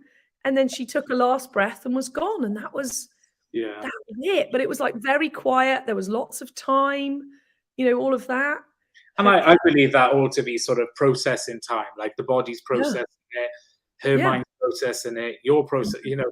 And I believe kind of I believe there's a sense or an ability to kind of, or maybe it's a visceral thing, like maybe it is a body thing, like you know, you don't have control over when it's going to happen, but you're going through whatever it is you go through, and I guess none of us will ever know what that is, but we will experience it one day, you know. And I think for me, it's really, I'm okay with that, and I think, you know, to help somebody else through my own stuff to be okay with it is probably, I think is a huge gift, really, and I learned it through trauma. But you know, I think if somebody else can kind of experience that, the way you've just described it, you know, it's very peaceful, it's very calming, it's natural. You know? And thinking back to Michael as well, you know, not once did he ever reflect and say, "Oh, I wish I'd done that person's hair." He was a hairdresser. "I wish I'd done that." You know, and he did a lot of celebrities and different things, but he was like, he had a salon in Mayfair. Like he was a brilliant guy, but he never once talked about, "Oh, I wish I had a bigger salon," or "I wish I had more money," or "I wish I had that." Do you know what I mean? It was all about relationships. Like everything he reflected on was about the people in his life, and you know, the people in the life and the time he had with those people and the different times of his life. Like he kind of, you know, almost storyboarded it as we went through, really. Yeah. Wow, what gift for you to him as well, to like give him that space to hear his story. Yeah, and I believe in all of it. You know, you're a coach. Like I think anybody who works in that kind of one-to-one element, you know, whether it be a hairdresser, you know, Mum was a hairdresser for many years, grew up in a hair salon. You know, it's kind of that, a therapist, a counsellor, somebody where you go for a massage, reflexology, a friend. You know, when you're connecting like that, you know, I think, like we're all privileged really to hear these things. And you know, it's give and take, isn't it? You know, and sometimes the balance is off. When you can acknowledge that, it's fine, you know? Yeah, absolutely. So you're going to be doing that. You do PT. So is there ever do you see people as a therapist, or are you taking that part of everything you've learned into the Marie Curie? I mean, you're going to use all of that in your PT, right? So, you can't go, "No, I'm going to tell you to do push-ups now, and I'm not going to say anything else." Like, obviously, you're using your skills. Do people come and see you as a therapist or a coach? Yes, I've done a couple of 100 hours now as a therapist. My ultimate aim is to do sort of a walk and talk therapy. So I'm moving with a person. Like I don't see myself doing the sort of traditional therapy in the sense of you sit there, I'll sit here, we're in a room, we're going to, there is a place for that. And maybe I'll integrate that depending on the client. But yeah, for me, that, you know, being out in nature, walking around Cosniston or down the beach, or, you know, having that walk and talk, that freedom to be able to say whatever you need to say, you know, and in the sessions I've done, and I've worked for a couple of NHS, like T. Ellis doing counselling, and so I'm, you know, a couple of 100 hours in of experience with it, and during like quite a lot of different things. I think I'm starting to find a niche of, like walk and talk therapy. I think it's got. Do you know Ruth Steggles, who's got the company Fresh Air Fridays? No, I don't. I need to introduce you to her. Oh, fab. Yes, she does. She works in Cosmiston, right? Well, she had someone else doing Cosmiston. So she's in Penarth, and there's Rose, her business partner. Ruth is doing a lot of eating disorder coaching now. So she's not doing so much of the Fresh Air Friday stuff, but basically they're doing walking and coaching and group work. The reason I'm thinking of it is she's a client as well. She's in one of my JV groups. They're looking for someone else to come into the business. So I think it would be worth a conversation just to see where that goes. I couldn't not say that after you went walking and talking. It really works. I think when you're moving, like I'm doing a research at the moment about kind of feeling the pain. So like how we embody how we can embody other people's pain through empathy and different things, and just the kind of physical reaction. There's an amazing book, The Body Keeps the Score. You might have heard of it. It tells us so much about, there's just so much to know and so much to learn. So I'm kind of researching a little bit of that. So I really believe, like, when people are out, I don't work in a gym as a PT. I work down the seafront, or in different parks and different places. I just don't fucking like the gym. I just don't like that whole take a photo. It's got a place for people, but for me, it doesn't drive me. And I know it's just body focused, isn't it? It doesn't give you like the whole. Yeah. It's not the whole thing. It's a bit fragmented. Yeah.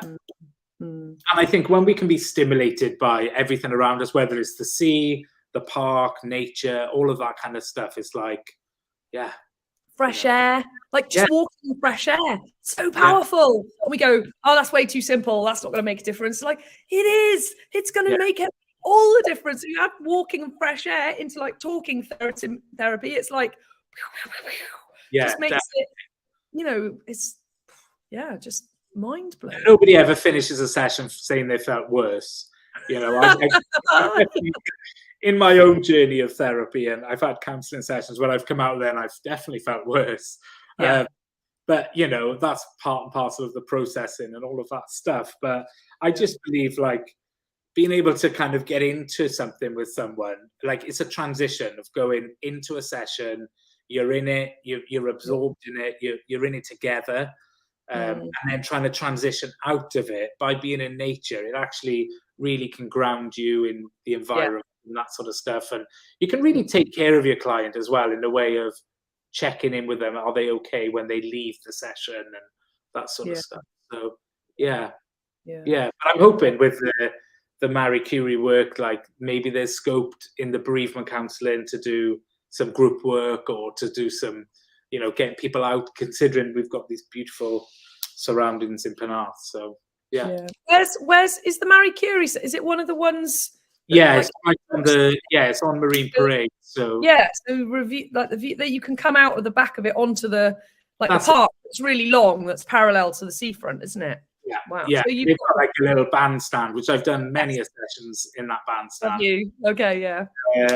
And I often look up at the building and I think, God, somebody in there is having either a really hard time. Yeah. Or, me too.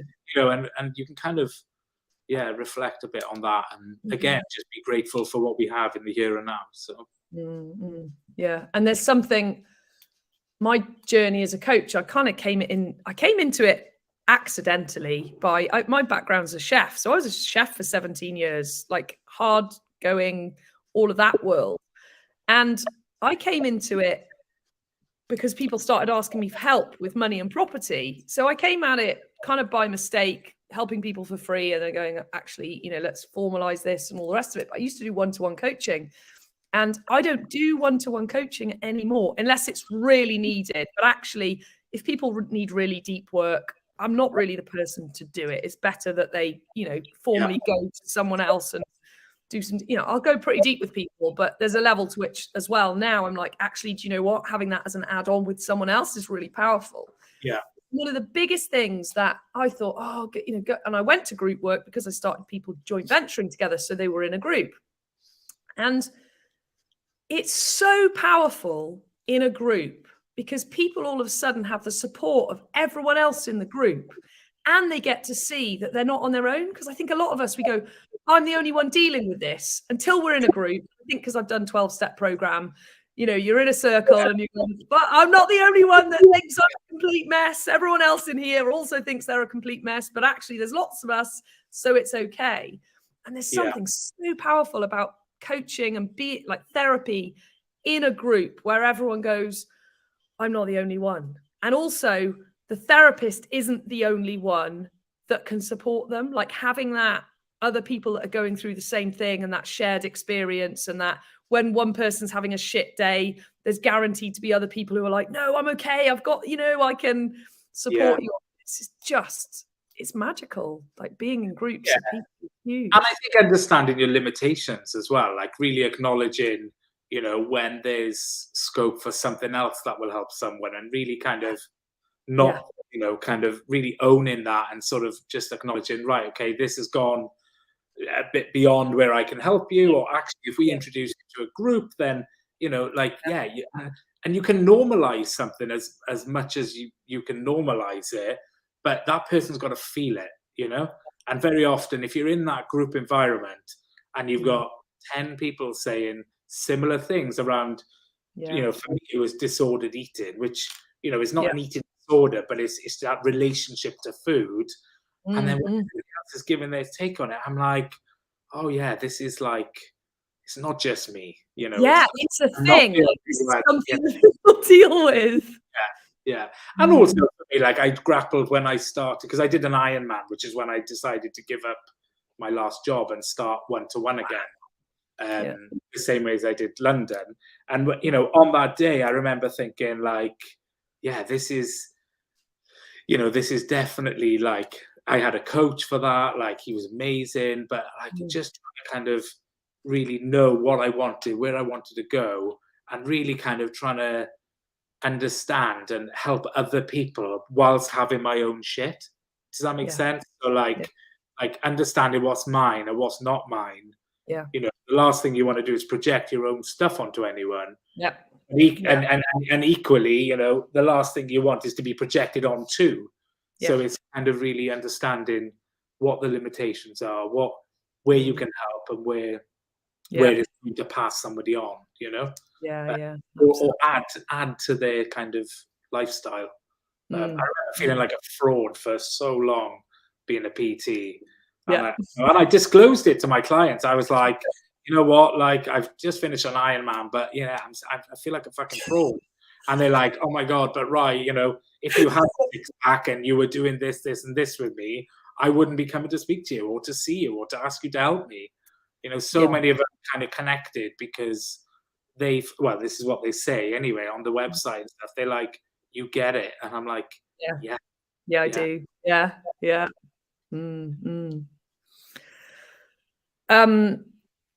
So you're going to Thailand. It's like, we bring you back there in our magic mystery tour of everywhere we're going. It must be a massive part of what's gone on. I mean, even imagine if, like, we just went, we could end the podcast now and everyone's like, fucking hell. That's amazing. Like, everything you bring to everything you do is epic. And then there's more. So, Thailand, I mean, I had my... Remind me why you went to Thailand. So you were in... Obesity conference. Yeah, you were. Yeah, so let's just go back to there a second. Yeah. So you're telling 500 doctors, like... so we had... we did the conference, and then I had a boyfriend at the time. So he was with me, and he went up to Chiang Mai. He wanted to do a cooking course and, like, a massage, like they offer all these different one-day courses. So we wanted to do all these things. So I was like, yeah, great. I said, well, I'm going to be working for, like, the best part. This conference was like 3 days. So I was like, I'm going to be working for 3 days, and then I'll join you in Chiang Mai. So I went up to Chiang Mai to join him. And so it was 4 days after leaving the conference up in Chiang Mai, somebody spiked my drink with crystal meth. Which, for anyone who knows me, like, I've never taken drugs. I don't take drugs. I like, I'd be shitting myself to, maybe tried a bit of marijuana in university thinking, but it made me fall asleep. So I was like, well, I'm never, do you know what I mean? Like, drugs is just not for me. And I also know my personality around food. And I would be one of those guys, who would either have an adverse reaction or I'd be like, I'm extreme, like, I'm a drug addict now. But so when that happened, everything was taken away from me. Like, and I wasn't drinking at the time. So it wasn't like it was an alcohol kind of out on a bender, that kind of thing. I had my drink spiked. It was around breakfast time. And that almost makes it worse. Like, who the fuck is doing that shit at breakfast time? Who wakes up in the morning and goes, I know, I'm going to spike someone's drink? Yeah, and my boyfriend had already gone to his course, so it was such a, well, it kind of all went wrong in a big way for me, because I didn't know what the fuck was happening to me. Like, I really didn't know what was happening, but I knew something was wrong. Equally, I was kind of in some sort of euphoric state. Like, it was bad. I talk about it. I give a lot of detail in the book, and I'm always mindful of sharing some of my trauma around this, because the last thing I would want is to trigger anyone. But if people really want to read those details of what being in that sort of state of crystal meth in the body, then it is all in the book. Sure. Part of my kind of processing on a selfish level really was that narrative therapy around really kind of like, I need to put this to bed. I launched the book on September 11th, 2021, for many different reasons. But I was like, I need to get to a place where I talk about this, which I do openly talk about it now. But I am always conscious of how it can trigger others, because it's fucking intense. If anybody out there's ever taken crystal meth, but if you've taken it and you don't know you've taken it, it's actually, because I've, those that know me out of this podcast, I've taken quite a lot of drugs when I was younger, and it's the issue is the not knowing you've taken it and not knowing what the fuck's going on. Because actually, if you're taking drugs and you know what you've taken and you're expecting X, Y, Z, and look, I've been in Zimbabwe with a friend at a rave taking ecstasy, and it going, and spewing up, thinking basically in a field, in a marquee. I mean, white middle class people in Zimbabwe, big, whatever. And I knew Mark, who was there as well, but vomiting in a toilet going, I might fucking die today. Like, actually having those thoughts of I might die, but at least I knew what was going on. I was like, well, I've just dropped 2 tablets. So if I'm going to die, it's because there's something in that and it's going to kill me. And then actually all it was it was so strong. I had that physical reaction of my body going, get this out of me. And then I had the best night of my life. But even then I knew what was going on because I knew what I'd done and I knew the risks. But if I had gone through that feeling without knowing that I had drugs in me, Jesus Christ, that would have scared the bloody life out of me.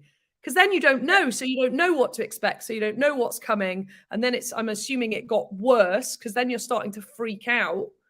And it's like that. It's the not knowing that is mind. And I think it's a real sort of,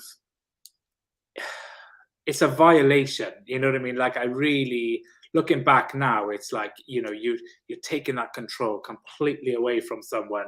You're not even fucking telling them you're doing it. Yeah. And then they're expected, like, it got a hell of a lot worse. And again, managing some sort of euphoric, because there was an element of euphoria, a euphoric state, but an outer body, like, it was just fucking mental.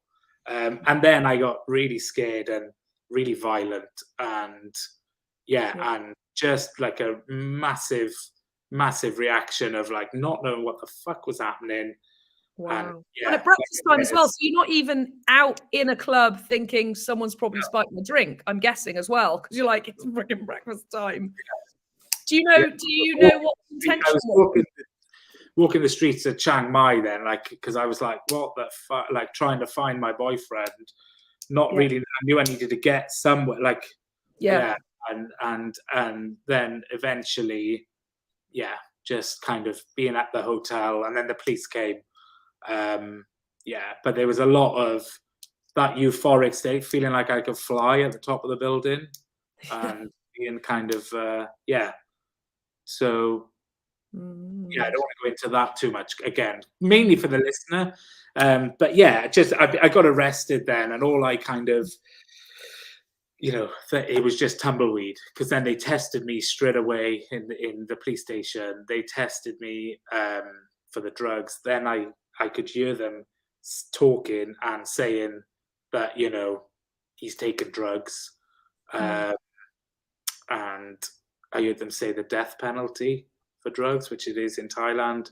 At that point, I probably lost every sense of self. And yeah, so that, talk about fear and death and stuff, but I wasn't in control of that. Like my brain by that point was way in, the alarms had gone off way before then, and I was in survival mode right from the start. In a way, I'm kind of grateful now that, I did lose my marbles completely. So they took me out of the police cell and sectioned me in a mental hospital in Thailand, which, if that had, like you said, if that had happened over here or in this country, there's a difference when you're in Thailand and you're experiencing a cell, and they're really, and you're being, And language as well. Was there a language issue, or Yeah, so it was a very, very broken English. And certainly in the hospital, where they were trying like get me to take drugs, as in like obviously to calm you down and to all those stuff. But I was like, and I kind of heard through broken English that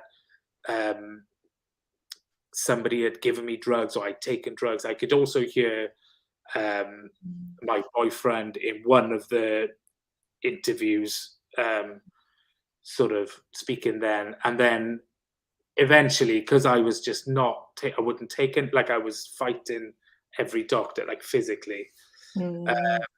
So they were going to go down the route of electrotherapy, which over there would have, and actually 2 people had died months before, which I found out when I was writing the book, of a similar incident, having their drink spiked, being sectioned, different things, and then not coming out alive from Britain. So they changed. My sister actually got the embassies to change the guidelines to advise people who were traveling of what was happening. So yeah. And do you know what the intention was of the person that drugged you? Like, what was Not a clue. So it's not like there's a sort of culture of drug, mug you, steal everything, or rape or any of that. You don't know what the kind of what the reason was, which is, that to me is the weirdest thing. Like, if there's a whole, well, we're going to drug tourists and then do X, Y, Z. I mean, it doesn't make it okay, but at least there's a sort of plan. And I battled with that for a few years, actually. I really battled with, like, why? Like, what? Yeah, it's weird. What were you going to get? Do you want my passport? Did you want money? Yeah. Did you want sex? Did you want, like, who was it? Was it a man? Was it a woman? Was it, like, who the fuck was it? Like, and for a while, I don't know if I struggled with it, but I really wanted to understand. Like, I don't like not being in control. Funny enough. It's and for a while I really struggled with it, and then I got to the point I had to let it go, because it was kind of like, I was like, that will haunt you forever, right? Because you'll never get the answer if you don't know. Then and how can you know what you don't know? Do you know what I mean? Like, I really don't fucking know. And do I wish I knew? I wish I knew back then, but I mean, who the fuck knows? Like, why do people spike people's drinks? They've got whatever. I mean, it's fucked up, So I really don't know. And I think I gave a first talk down on the pier when I set up 1-to-1. It was about a year later, actually, 2018, I think, 19, and that was the first time ever I told my story. And in that evening, and I had family there and friends and people I didn't know as well.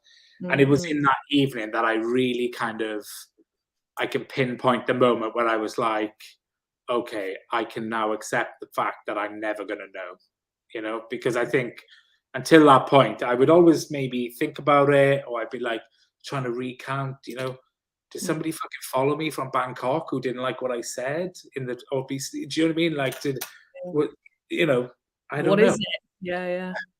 But yeah, when I gave my first talk, that was the time, and I was really like, yeah, and I recounted that experience in detail, and then I was like, you know what, it has made me the person I am today. You know, would I have chosen it? Absolutely not. But you know, am I grateful for who I am? Absolutely, I am.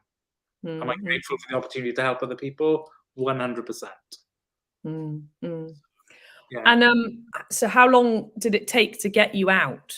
And what sort of the whole it was about, so yeah, I mean, my dad and my sister could definitely write a book on their journey of so my dad came over and came to Thailand with my sister, who's only 11 months older than me, so we're like twins. We've grown up together. She's and my other sister was giving birth to my niece at the time. Wow. Yeah.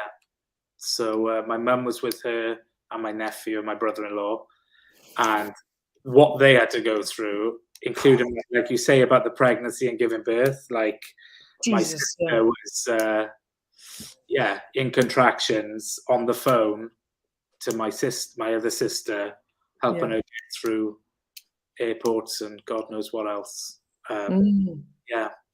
And then the effect of it, you know, they were just truly amazing. My dad rocked me to sleep when I was in the hospital because I wasn't allowed out, and I had to pass all these tests. And I'll always be forever grateful for the fact that I speak Welsh, because me and my sister speak Welsh, and we only spoke in Welsh over there, and that's the only time I truly felt safe. Because I didn't believe anyone, I didn't trust anyone. I thought they were all trying to trick me and all sorts of crazy things. But when my sister spoke to me in Welsh, you know, we were having interviews. People were saying about food and were like, you have to eat this thing. And it would be like a fucking Thai noodle, whatever, whatever. And my sister would just kick off and be like, if he's got to pass the test of eating a meal, like, let me bring a meal in. And, you know, and I remember these kind of conversations, disagreements happening, but I wasn't with it, but I can kind of, it was happening there. And then Leanne would say, my sister would say, like, oh, you know, she would chat shit to me in Welsh about different things. But actually, the reality is, she was, you know, bringing in a McDonald's, and she was like, you have to eat this. And, she, you know, kind of really kind of nurturing me in a way to really kind of just get me out, basically. Yeah. Wow. And then, for 6 months or so, I had a complete, I was having a nervous breakdown. So when we had to go through airports and coming back home, because that was the other thing, then they, you know, they were trying to keep me some sort of sedation whilst going through the airport. But of course, I wasn't functioning. And that wasn't going well when you're trying to fucking check in either. So luckily, my sister really took charge and just got me home. But there was trying times. I wanted to open the door on the aeroplane. We got into a fist fight, and she basically knocked me out. And just put me back to sleep. My dad had me in a headlock for about 4 hours on the plane, just to kind of get me home. Yeah. And did you end up? So did they Did they charge you and then drop charges? Did they understand what happened? So basically, that was the whole test of getting out of the hospital, because I know the police cell. When I was arrested, so they put me in the back of a police tuk-tuk, took me off to the cell. Then I had to do tests, which was just an interrogation, basically. You know, stripped down, all of that kind of stuff. And then I basically went like an animal. Like, I, you know, lost the plot. And, you know, they knew there was drugs in my system. They knew I was psychotic. So then they transferred me from there to a mental hospital, which was basically another prison cell. But it was communal. There was other people. Yeah, and then the process of getting, like, my sister was amazing. She got people from the embassy involved. I remember one woman coming up who did speak English, who was an Australian woman, having interviews and, you know, kind of really working hard to get me out of there. Yeah. But yeah, it's scary, isn't it? It's funny we live in such a global world where, you know, we can go on Instagram and watch people all over the world doing all kinds of crazy stuff. And I feel like we forget that there are different worlds and cultures and countries and laws and languages that actually we're so connected. But on another hand, we really aren't. You know, there's like, it's a scary sort of, you know, when you've been on the other side of it, like you have, it's like, fucking hell. You know, we don't realize the danger, I guess, in some ways that we're in. In some ways, it's like fine, and you know, most people are really kind, but you know, even for the police over there, what they have to deal with, they don't know whether you've been drugged or whether you are actually a lunatic, or like they're dealing with it kind of in the same way. They're like, what the fuck, you know, is going on? And it's just absolutely. And I think, you know, I've been to Thailand quite a few times. You know, I've been over there with my parents when I traveled on the way to Australia, different, you know, been to all the islands and the culture. You know, Thai people are amazing. You know, like food is amazing, the culture, you know, the landscape, it's, you know, absolutely wonderful. So to have that experience as my last experience of Thailand is, you know, I have no intention of going back there because am I scared? Maybe I'm just aware of what could happen, as in opening up those things on that sort of level. I've been submerged in it, but I have no real intention of going back. But I'm really grateful for the experiences that I've had previously to that time in 2010. So, have you travelled since then? So when was that? When did all this happen? 2010, that was. So met my husband in 2013, so a couple of years later, and I went back. That was the other thing. I couldn't go back to PT after this happened. I couldn't go back to one-on-one work or to helping anyone because of where I was. And so I just reverted back to production management. So I went and became head of production for the National Theatre of Wales in the Welsh language. So for Theatre Genedlaethol. And that was me kind of coming back, really. I went on tour a couple of times with English Touring Opera, English National Opera, just production management, sort of back into that 18-hour days, full on, put my heart and soul into a production, less of real life. So I did that for a couple of years. And then I went back to America to summer camp. So I worked on summer camp when I was younger, which that kind of fueled a lot of my ambitions to travel, just meeting people all over the world and working with these kids in America. So I went back there and I did a summer, and then I got a job working sort of more in the commercial sector, really doing big sort of PR events and managing big projects. And did you then the Iron Man, and I was like, fuck this, I need to sort my life out and sort my my mental health out. So what had you so you've done all that, you've kind of it's so circular, isn't it? So then you're doing that and you're like, right, back into that, focus on that, don't have to deal with it, which actually I as well, you know, you kind of said this about your weight. I think there's a lot of power in that. I think sometimes we need to do that to switch from what's happened, to have a break, to then go, okay, let's deal with this now. So what had you then go, right, I'm going to, you know, deal with stuff, and now you're PTing again. So what was the thing that had you? I think I'd experienced burnout.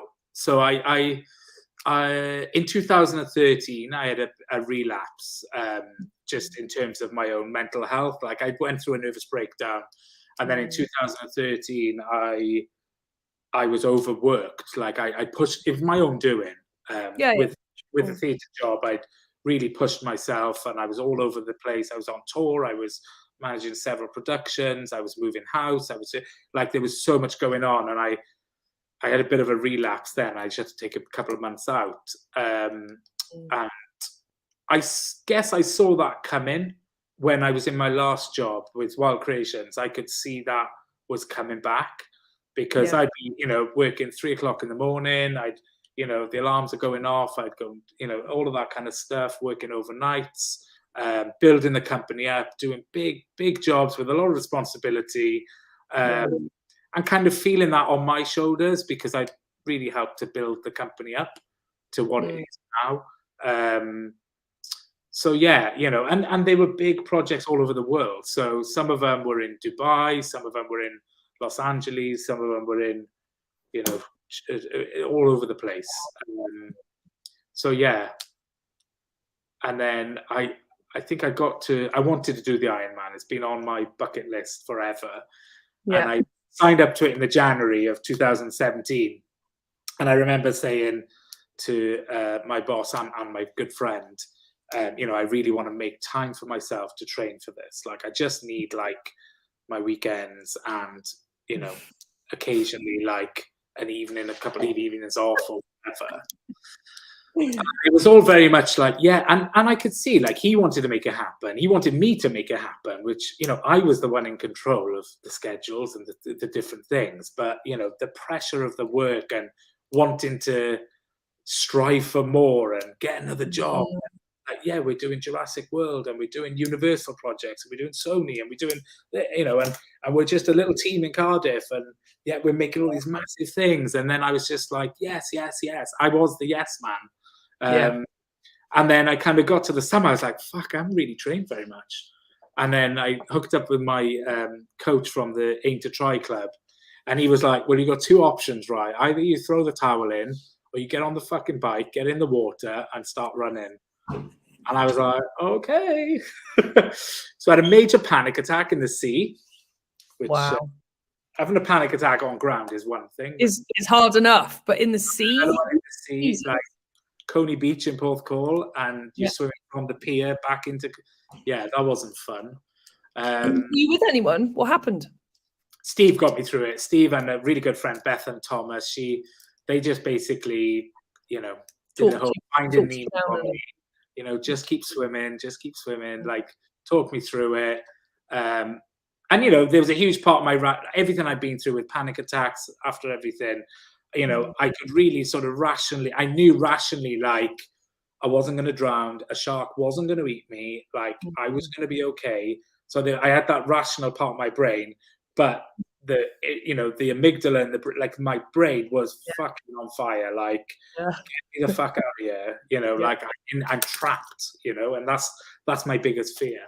So so I did a bit of training with Steve and managed to get over the line on the Ironman. Really, that it was a couple of weeks before, and I booked the time off, and it just all got a bit messy. And then I was like, fuck, nobody's in my corner here. I'm doing these massive jobs for people, for my colleagues, for my boss, for the clients, in London. And I was I think we were doing the Grand Tour heads at the time for Amazon. I can't even remember the other projects. And I was just nobody gives a fuck about me. And I think at that point I was that's okay. I need to give a fuck about me. I set the boundaries. I set the limitations. I'm in charge. And then I was so I went to Tenby and I was I'm not doing this anymore. I don't know what's around the corner. I've been with Simon for 5 years at that point. And so I was I need to change this up. So I was actually on the course and I was I'm not going to work on Monday. Or I am going to work, but I'm going to give my notice. And I did notice. I also proposed to Simon at the end of the Ironman, which I decided in the water. It's amazing, isn't it? Physicality and physical challenge, how it that, you said it, mind-body connection of actually doing something physical. It almost straightens us out in our heads. It gets us to realize it's important. So huge. In mind. I mean, I was in the swim and it's 2 laps on Tenby, so you got to swim for 4 miles or 4K or whatever. So you had to do 2 laps. So I did the first lap, having just sung the national anthem and really kind of like feeling like, oh my God, can I actually do this? You know, and I was 18 stone 11 again doing it. So, I was kind of up there on the weight scale. So, yeah, so I did the first lap of the swim, and I remember thinking, right, just keep swimming. You know, I was humming to myself. I was like, whatever it takes to get through it. And I remember coming out the water the first time, and I think I write this in the book, I can't really remember, but I come out the water the first time, and I'm swimming, and then I hit sand with my hands, and then I look up, and literally there's fucking thousands in Tempe spectating for Ironman. The first person I see was Simon, and he's literally on the edge of the water to make sure I'm okay. Yeah. And of course, the bottom lip's going, and he's just like running, going, just fucking get back in. So in the water, then I was like, yeah, there's no better human in the world than him for me. Wow. So, yeah. And then I just was like, right, I'm going to ask him to marry me. And then I got my dad on the bike. I was cycling. It's like 100. I can't remember the distance. It's 180K on the bike, 112 miles. Wow. So halfway on the cycle, I called my dad over, and nobody's supposed to help you on the cycle. And he came over, and he's like, I'm not coming any closer. I was like, Dad, come here. And he's like, you'll get disqualified. So I told him, I was like, I'm going to propose to Simon. I need you to go and buy me a ring. She was like, hang on, you want a man's ring on a Sunday in Tenby? Now, yeah. Yeah, and I need it hopefully by midnight, because if I don't get there by midnight, I can't fucking cross the line. Because that's the cutoff, and I made it 20 minutes before. So. Wow. Yeah. And did your dad find a ring in Tenby on a Saturday? Yeah, a good old dad and sisters, yeah. Pulled it out the bag. Yeah. What a legend. Yeah, it was amazing. Brilliant time. But yeah, it took that physicality, that kind of really kind of getting back to who I am at my core, to really sort of recognize, right, prioritize number one, which is what I tell all my clients. You know, the one represents you, the two is the journey, and the one is where you want to be. And that cycle can just keep going. Yeah. Yeah. Amazing. And so then you finish that, you've handed in your notice, you're done with the whole, that I'm going to say the world of production and TV and theatre, and just that crazy lifestyle that people think sounds glamorous, but sounds like chefing to me, which is basically hell on earth, 18 hours a day, and it's really fucking hard. But, you know, there's a whole, we wouldn't change it for the world, but there's like, it's just, I'll always remember hanging off remember the ball in the wall for Rugby World Cup? Hanging off the castle, like making sure, and it was like 15 minutes before the cameras were turning up with the BBC or whatever, and I was like thinking, this fucking ball isn't attached to this castle, and I've got 15 minutes to get this boat in, and just pressure. Yeah. So you're leaving all that behind you, and then what, did you take time out after the 3 months had finished, or did you in that time kind of know what you wanted to do? Yeah, because I'd set up 1-to-1 KG in London back in 2007. So I had I knew it was going to be 1-to-1. I know what to do. Yeah. It just meant so much to me, that 1-to-1 effect, you know, that ripple effect of people inspiring people. It doesn't have to be me, you know, it can be a client inspiring somebody else, whatever. Yeah. So I kind of knew what I wanted to do. And apart from just feeling like a fraud because I was fat and I was a PT, I was like, I just went straight in. And then 6 months later, then I started training at Newport University. So I did a postgrad certificate and a postgrad diploma. Yeah. And that was in therapy and counselling, or in more PT stuff? No, in counselling, integrative counselling. So I topped up, I did a couple of CPD things to top up my PT work, especially like the rehabilitation stuff. So just making sure that I was fresh on all of that. But yeah, that's I went straight into it. And the success of clients, it really speaks for themselves, you know. And I always say, like, I can do all what I do, and like, you will appreciate this, you know. the client's got to do the work. You got to do the work. We can't do it. We can show up, we can create the space, but we don't do it. We don't do their successes or their failures. We're there all along the way. But yeah, and that's why when they achieve it, like it's all there. It's like, you own this shit, you know, like, yeah, I want you part of the community. I want you part of the one-to-one family. Of course I do. And you'll always be a part of it. Even people who have come and gone and, you know, whatever, like that moment in time, you know, if they were with me in 2018 and they experienced some form of change or some form of joy or something that they can possibly look back on, then they're part of this journey for me.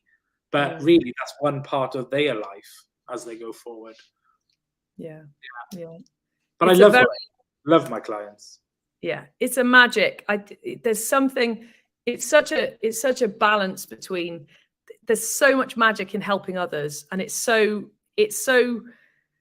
invigorating, and it can be the opposite, can't it? I mean, if we give too much of ourselves and all we do is for other people, it's like it's the most destructive thing on earth. But finding that, like, once we've found ourselves and we know who we are, and then we can help others, you know, from a boundary place, not from a like, oh, I'm just going to help other people and that'll make me okay.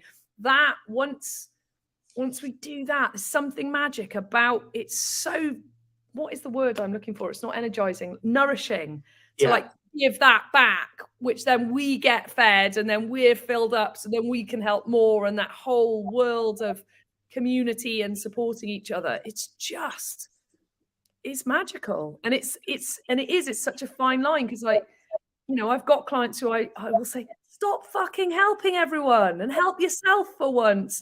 But once people have helped themselves, it's like, okay, come on now, help other people. Because otherwise it's like, you know, there's something about helping other people that makes the problems that I deal with smaller. It's like, it just gets taken care of.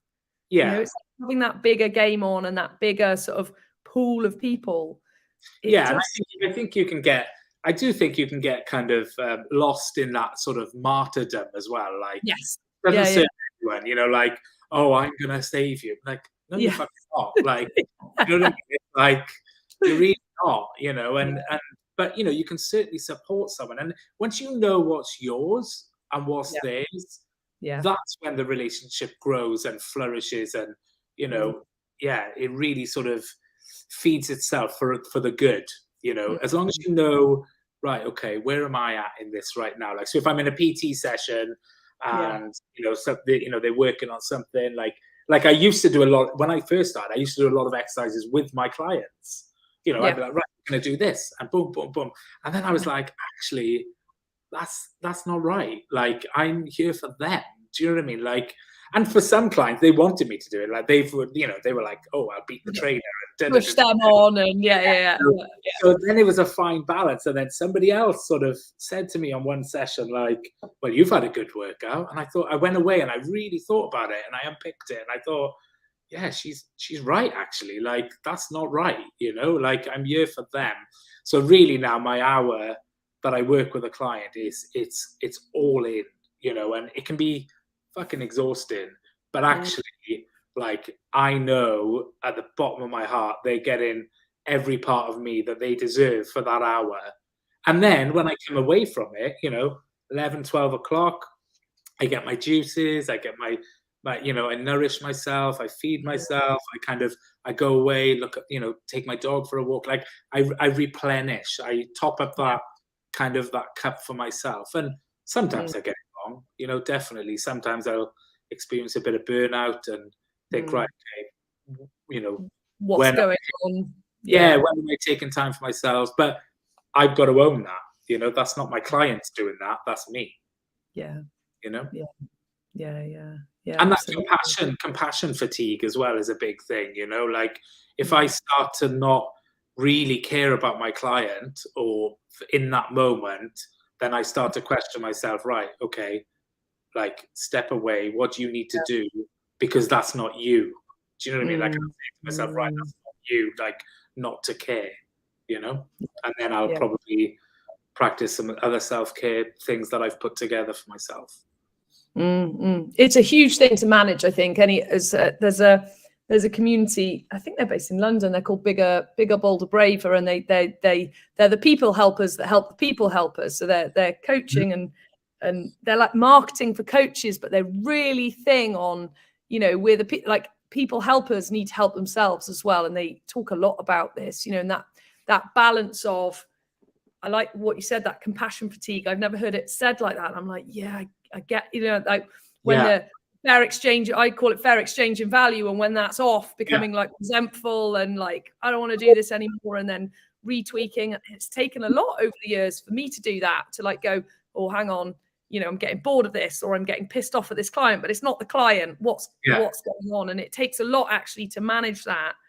But I love the way you say that about, you know, compassion fatigue. And it's, you know, we see it in the care system, actually, when carers care too much about everyone else and not themselves. And then it gets toxic, and you know, the abuse levels in care homes, it's because of ultimately compassion fatigue, right? It's like they're done, they're spent, no, you know, they're not looking after themselves, and then it becomes toxic. And it's a massive conversation, I think, that needs to be had more as well, but not just in our profession, but in, you know, in any world of work where we're doing too much of one thing and starting that just made me think of I think you're right with care homes and that kind of stuff. I definitely think, you know, and who's to blame there and all that kind of stuff, or, you know, but really ultimately I think there's a responsibility on us as human beings. Like they might not have the tools or the courage to change jobs or to take time out or the resources to be able to take a step back and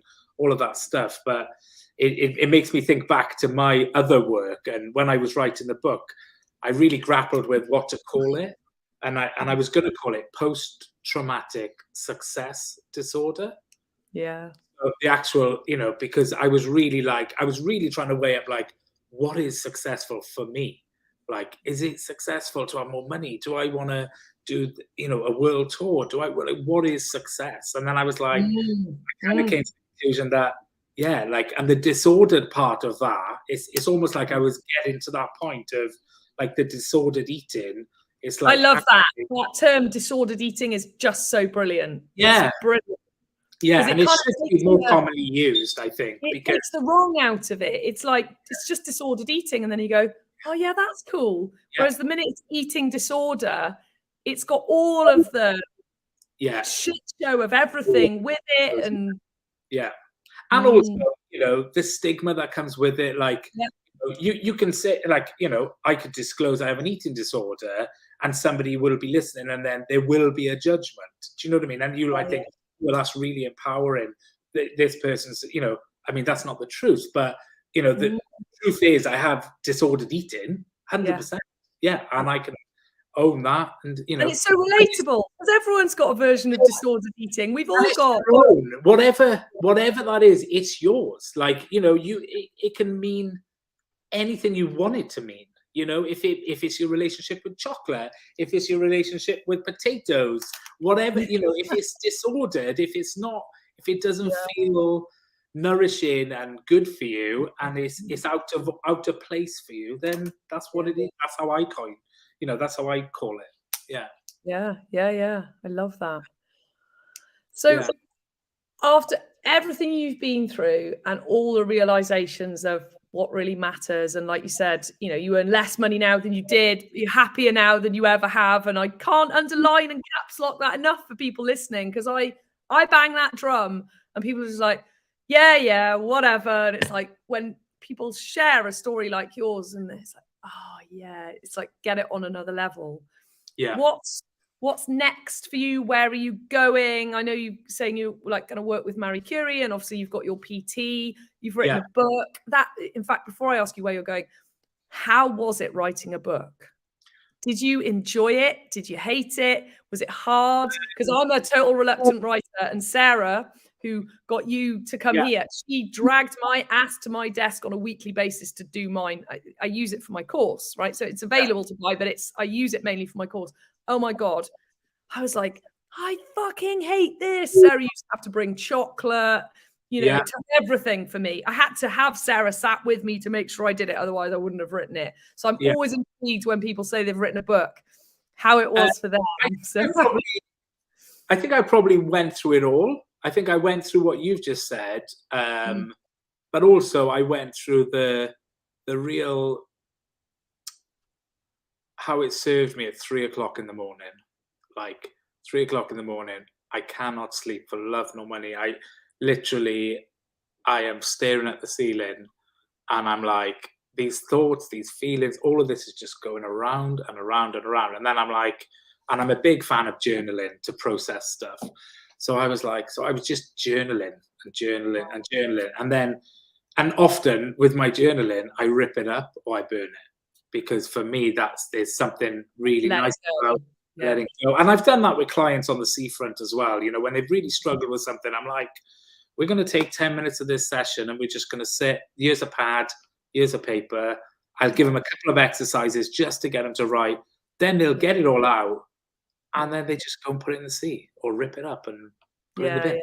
You know, because, you know, I actually liked it and burn it because I really like that. It's really kind of like very powerful. Puts it out there, gets it out of my head. And then, you know, I can kind of process it differently now. So, yeah, so there was a lot of processing in writing the book. There was a lot of fear, around publishing it. Shall I, shan't I? Yeah, and very different for you. I mean, mine was, there's a lot of excises and it's to do with the course, whereas yours is like your story and everything. Yeah, it's very much like, you know, I describe it as sort of it is a self-help book, but it is an autobiography. Yeah. It's a couple of different things. So for me, I grappled with publishing it or not. And, you know, a lot of my stories are my stories, but they're very much part of my wider family. They're part of my wider friends. Yeah. And how that can have an impact on them. And I really struggled with that. And then I kind of got to the point and I was like, I think I really have to do this for myself. And I can only own what I feel, and I can't own their reactions to things. As hard as that was to really, really put myself first, that I knew I had to do it. It was how I was going to do it. And again, I launched it on September the 11th because it was 20 years since. Well, that was my first environmental my first trauma was being in 9/11 when the World Trade Centers got hit. So that. You're just dropping that in now. I just realized. I just looked at I brought the book here because I was like, oh, if I forget anything, I'll just say read the book. And then I was just looking at it thinking, yeah. And then I launched it on September the 11th. Yeah. Which was a couple of days before. You mentioned September the 11th, and I was thinking, I wonder if there's a connection there. And we were talking about other stuff, and then I thought, so you were in the towers. To September the 11th for me, and again, I don't know if it's that manifestation thing that I do subconsciously, or if it's a visceral thing. But this, you know, the first sort of 16 days of February is really fucking tough. And the week of my birthday is really fucking tough. So, you know, that anniversary, that cyclical kind of thing that we go through to remember things, to celebrate things, So I was running from, it was a bomb threat then, from the bottom of the Empire State Building. I was on an Amtrak train going into Manhattan, and then I was evacuated out of Penn Station. Wowzers. And I was big boy, and I had a big backpack on my back, and I got told I stopped this police guy who was running. People were fucking running everywhere. It was carnage. I mean, absolute carnage. And, you know, seeing all the stuff on the telly now, you know, lots of things kind of, you know, takes you back to some of that feeling of it, you know, and the smells and the sounds. And, you know, for a long time, I panicked every time I heard a siren. Over here. Anyway, where was I going with that? Yeah, I was running, and I got told by this policeman to run, basically just run. And I was like, what the fuck? I can't run, but what's happening? And all I got told was America's at war. And yeah, you could see downtown, so it was messy. That just the whole life is so freaking messy. We live in this, you know, like we're both sat in our houses now and we're online, it's all clean and we're not really dealing with anything. And it's like that sort of different. Like when something goes wrong, when there's a disaster, or what happened to you in Thailand, it's like it's almost because we live such clean, nice lives and not a lot goes wrong, it almost makes it when things go wrong, it's almost worse, because it's like what the actual F is going on? Like, what is happening? It's such a mind screw. I think 9/11 really shaped my 9/11 got me to the point where I was like, I've got to live my life, because that was really, I want to travel, I want to do things. If I'm going out with a bang, or in any way that I thought I was that day, fuck it, I need to just enjoy everything that I can. So it did shape a lot of it, and it also reinforced some earlier beliefs I had, that I was never gonna live very long anyway. So that whole existential kind of like something was always going to happen in my work. To me, I grew up with that feeling, and I talk about that as early life experience in the book, about not feeling like I was ever going to, I was never going to get to 40. I mean, fucking hell, 40, no way. And then I launched, I published the book and put it out to the world like 3 days after I turned 40. I think I mentioned it. One of my best friends takes the piss out of me, because she's like, you did mention a couple of times in the book that you turned 40. And I'm like, so it's probably repeated a few too many times, but because it's such a big fucking deal for me. Like I went through my teens, my 20s, my 30s. I was like, fucking hell, one day one of these fucking things is gonna hit hard, and it's not gonna be any more, Wow. Yeah. But and now you're discovering you're like a cat with 9 lives who just keeps getting out of Dodge, even these enormous things. Yeah. And it's interesting talking to you today about it, Alex, because I sometimes I think, fucking hell, like it's a lot, and people must listen and think, fucking hell, is there anything, like you just said about the 9/11 thing? It's like, and we all remember where we were that day, right? Oh my God. But great. It gives us such great perspective, isn't it? It's like you said earlier on, would you change it? Would you take it back? I look back and do the same, like, look, I don't like the fact my brother's dead, but would I change it? It'd be really weird too. Yeah. That whole, once things are complete, and once we've kind of accepted things, and then realized how much of a part of us it's, what it's created us to be. It's bittersweet, isn't it? Such a bittersweet. And I think on the reflection side, it's how do we bring out the best of those things? Do you know what I mean? Like, not to devalue like what's like, I'm not, like when I think of 9/11, it's not like I'm kind of going, right, what was good, like fuck all good about any of it, and what's going on in the world, nothing. But can I go back and remember some of the the relationship, the fact that the night of 9/11, I'll never forget walking up Manhattan and the people on the brownstones that were just stood outside and with open arms. I mean, they lit candles, they had like signs. It gives me goosebumps saying it. I was going to say, I've got goosebumps as you're saying that. Like, and it was magical. Yeah, and I've been to Manhattan many times, and it was still, like, I cannot even begin to tell you. Like, if you have ever tried to just lie there and listen to silence, actually listen to the silence, that's what happened that night. And it was and then there was, every now and again, you'd see a truck or you'd see something coming uptown. I was staying on 50th at that point, and you'd see like a random piece of fucking debris out of a truck or a car, and it was like, what the hell? Like, and that's all you'd see. And like all the sirens were done then, and it was just helicopters. That night of 9/11 was just so it was like being in a film, but like just being so still. Like, yeah. and you wanted to be inside because you thought that was safe, but you also wanted to be outside because you're like, if I got to run again, I need to not be on the 3rd fucking floor of this brownstone. I need to be outside. And at that point, I'd already ditched my backpack, so I just had my passport, my wallet, and a notebook. And back then, it was all calling cards. So if I had the iPhone, I could have probably just fucking text the family and tell them where I was.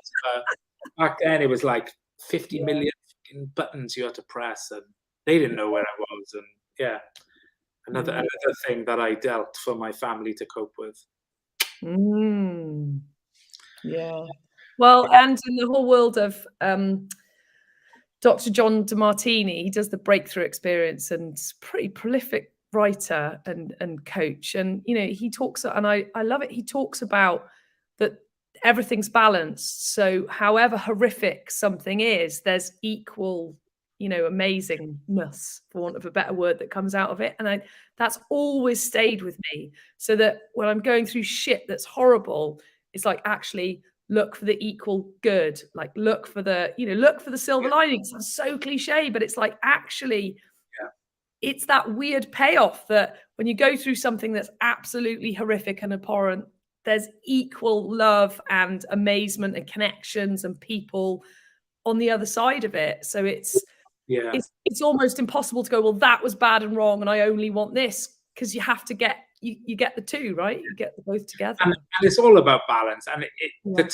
passes, like the time will pass, you know, like whatever moment in time, whether you're in joy or, you know, adversity, like it's for that moment in that time, and then something else is coming or something will happen, whether you're in it or not, or what or whatever. But that's the one guarantee, like there's always a sunrise, there's always a sunset, like we're always moving through that. And, you know, like you said, there's a lot of joy, like when you talked about your brother, then, you know, it's kind of, you know, there's an amazing bank of memories, I'm sure. You know, I don't say they're all amazing, but from what I get from you. When he was dying, though, even at the hospital, he was in an accident but didn't die for 48 hours. Just that time was phenomenal. Like seeing humanity, like human beings, when the chips are down. Human beings are fucking amazing. You know, like just being together and supporting each other and seeing like what, not just people we knew, but what the people that work for the NHS did and what the police did. The police blue lighted me and my mum down from my grandma's house to the hospital in Bath because they knew it was bad and they got us down. The police got my dad was living in Tanzania, got him off the aeroplane. Everyone on the airplane sat down to get my dad off the airplane. This bit gets me more than anything else in this story. To get him to the hospital, and followed by, you know, these are like London Met police coppers following my dad into the hospital, carrying his suitcases so he can see his son. And it's like, these guys don't know my dad. You know, it's like humanity is just. So in those moments of like, it was fucking horrific. Like, you know, my brother's going to die. It's like all of that. And at the same time, just watching, you know, nurses, police, people who don't know us, humans, like take care of other humans. He is just like, you know, so it's like you can't pull the two apart. And then getting letters afterwards. My brother was only 28. Getting letters afterwards from the organ donation team, because he was basically really freaking fit and healthy. He had a brain injury, you know. I think he had a couple of other, you know, bits and pieces of his brain injury that was the problem. So all of his organs were donated. So even after he died, people got their sight back from his corneas. Babies were saved because they had his heart valves. And you're just like it's a head screw as well. But it's really complicated, that, isn't it? But like how, I mean, I'm thinking about your brother and what kind of person he was and how he was about all of that stuff. And, you know, like actually, yes, he'd never choose that path, of course. However, that is the path. And then he's had the ability, even after that incident, to continue to change people's, and I don't mean change people's lives, giving them a job, but like give someone their fucking sight or give someone a heart. It's like, God, it's phenomenal. Like that we do that as humans, and And I dare say, like those, I'm sure those memories are imprinted of that time. And I'm sure it's probably a lot of work to go back to other times in that relationship with your brother. But, you know, it's all those, it's what we said right at the very start. It's those little things. It doesn't have to be the big moments of that passing, does it? It can be those, it can be that Christmas morning when you woke up when you were young and all of those little things. And you think, do you know what? We had the fucking best time, you know? Yeah. Yeah. And that's how he lives. Like, I believe that's how we live on through, you know, through all of that. Yeah, 100%. Yeah, definitely. Yeah. People say to me often, God, you're so much like your granddad, you know, and then like, and I think, oh, which one are they talking about? But I do believe that there's parts of both of them in their passing that I've embraced, and I, you know, I really feel privileged and proud that they were a huge part of my upbringing. Yeah. And then it's like, then does anyone ever really die? You know, it's that whole thing, isn't it? Because actually they're still alive in you, and it is magic. Yeah. And these are phenomenons we'll never know, you know, not in a lifetime anyway. Not to be afraid of, I don't think. It's quite deep now, Alex. Shit. I know. And look, we've been going for 2 hours, 20 minutes. And you were like, what are we going to talk about for 2 hours? It's like, just wait and see. So just to round off, if you do know where you're going, or maybe you don't, like what do you see at, you know, you've got decades left on this planet, and look what you've already done. And like where you, because that's what's always fascinates me is, and I talk about this in property to my groups, because the first couple of years is so boring and so hard and so slow. And then things ramp up, experience, and, you know, money creates more money and all of that. And I think it's the same in human beings' lives. You know, we kind of have this like building. It's like, we've still got decades left. So where does Ryan Evans go next? Do you have any idea? Or are you in a place like the Marie Curie thing goes? And I think a couple of things have, been floating around. Obviously, I got married last September. That was quite a big life event. It wasn't September the 11th, it was September the 3rd. But yeah, we got married. So, you know, there's talk of children. I was going to say you guys planning children. Yeah, I'd really like to, although it's complicated. It's like so complicated. But, you know, maybe there's children in the future. You know, Simon's ambitious, like really ambitious with his job and what he does. You know, his goal is to get to Marine Parade, to have a big, massive house. Which I don't doubt for 1 minute that we won't be getting something in the future. But at the same time, is that my goal? Not necessarily. Like, so we're slightly different pages in terms of properties and like where we are. Like, if I imagine myself in 5 years' time, I do struggle with what house that, you know, it's not this house, but it's not the house that he wants, but it's probably not the house I want. So who knows what that is.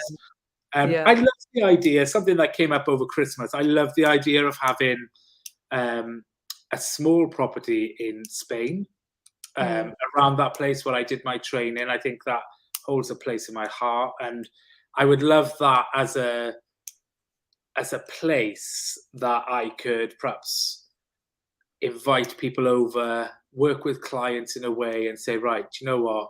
We're going to take 2 weeks and we're going to do in 2 weeks what you don't think is achievable, but we're going to transform something in the course of, you know. And I think actually, because of my experience of being out of my environment, out of my job, you know, when I lost that weight, I think there's something in that. And I know lots of people do retreats, and I've done wellness days and different things, but I'm quite, in my head, I would like something in the future that is where the weather's a bit more guaranteed, and the landscape of the ocean and the mountains and all of that stuff to work with in order to help other people. I would love that. I mean, I can't afford that, but you know, maybe that's something to aspire to.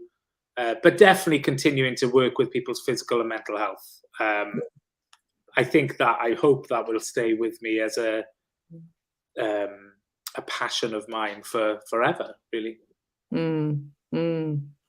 Exciting. And there's always, you know, you don't have to own the property. There's always what you have access to as well, right? Or access, and I think like my dad turns 70 next month, and I was like, what can I get him? What can I get him? And he's just retired a year last September, and he's taken up triathlons, and and he's like fitter now than he's ever been, and I'm thinking, oh God, I just might go off for a few days to Lanzarote and cycle the roads with him, or do something like that, and chat to him about it, because he's a great sounding board for me of like future direction and how I sort of shape what I want. Yeah. Maybe something like that. I feel fully uplifted. What a fantastic. That's good. I thought you were going to say exhausted then. I was like, no, uplifted. I started this podcast. So I listen to Joe Rogan a lot. I think his conversations are amazing. And I started this podcast inspired by him, because I'm fascinated by people. I'm really curious. I love talking to people. And I spend a vast amount of my time either being a coach or being a parent. And this is the one time of the week where I get to sit down with another adult and just talk, like uninterrupted. The beautiful thing about podcasts is like uninterrupted. We've both turned our phones off. We're like all in. And every single time I do, I come out and I'm just like, oh, it's so inspiring and uplifting. And there's always bits that I, take from things. I'm like, wow, yeah, and perspective giving and all of that. And just thank you for sharing your journey, and thank you for sharing your story, and, speaking about it like this. One other question, one like little last question. Have you recorded an audio book yet? Because I listen to audiobooks. I would love to hear your book in your voice. That's like a big one for me. I haven't done it, but I haven't done that, but I could do that. I invite, I don't know if anyone else wants it. I bet they would though. I bet if I want it, like there'll be others, because like hearing you speak your story, and one of the reasons I listen to podcasts and I listen to a lot of audiobooks is because I can do, I walk my dog, or I'm cooking, doing things where like it's possible to listen and do the other things. I don't need to think about cooking because I've done it for so bloody long, and same with walking the dog.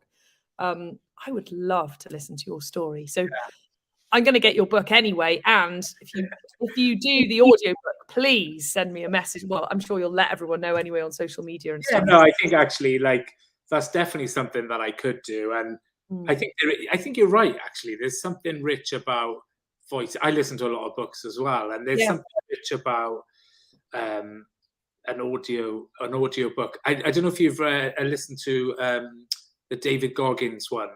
And he gets interviewed as the book is being read. I haven't listened to his book, but I've just listened to him on Joe Rogan's podcast for 3 hours. And he was brilliant. It's a very good interview. So he's on my list of now listen to the book. So he's I've just thought about his audiobook. That was the last one I listened to. So but I'll definitely consider that. And why not, right? I mean, it's just my time, and And it's that whole thing. It's like being able to speak to you and have a conversation with you. It's like another layer deeper of like reading someone's book. It's like hearing your voice and your experience and all of that was just, which has been really magical. So thank you for your time and your attention and your sharing and, just what you do for human beings. Thank you. I mean, thank you for having me on. I really kind of came there thinking, I don't know how this is going to go or what's happening, but I really appreciate the time, like, and your time and people's time for listening as well. So, 100%. For those people who are out there listening, thank you, because I mean, to share this space with you, Alex, is brilliant. But the fact that it happens as it happens is, it's amazing. And I really appreciate that. And if people are listening and go, I want a piece of Ryan, because that does happen, can they stalk you on social media? Have you got space? Because that's the other thing about once, you've written a book and you're really busy and you're doing all your stuff. Like, do you still have space for clients? Can they reach out to you?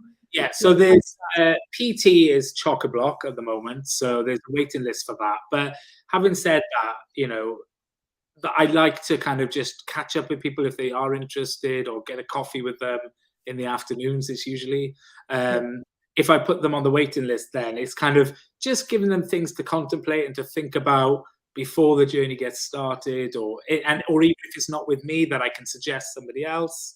So yeah, if you are in that stage of thinking about something or getting a trainer, I'm always up for a coffee. That's really generous. And yeah, and as long as it's in the afternoon, I try not to work evenings at all now. That's part of my own sort of balance in my work life. But yeah, if it's an afternoon, or come and join. I do a couple of free sessions, like every Saturday morning. Anyone is welcome to this, which is coming down for a walk, a jog, a run, a crawl, whatever you want to do. We meet on the barrage at 8:15 every Saturday morning. If you can't get to PT, but you want to join the fitness classes, I do a Monday and a Thursday 6:15 a.m. session down the seafront. And then, yeah, in terms of the therapy stuff, I'm probably looking to broaden the scope of walk and talk therapy in the summer. So if you're interested in that from a sort of a counselling perspective, then yeah, you can definitely get in touch. I've got Instagram and Facebook. I think I'm on LinkedIn, but I don't really use it. I'm the same. Sorry, people on LinkedIn, we're streaming live there now, and I haven't logged in for months. Sarah sets it all up, and then I'm just like, yeah. So it's basically Instagram, or go on the website. The website, there's so many success stories, which I'm super, super, super proud of. Yeah. And and my phone number's on there, so brilliant, super approachable. Yeah. Amazing. And you're in Penarth, South Wales, because there will be people listening to this who aren't. South Wales, UK, just to be really rigorous with it, because when stuff goes on Spotify, it's like, who knows where people are listening to things.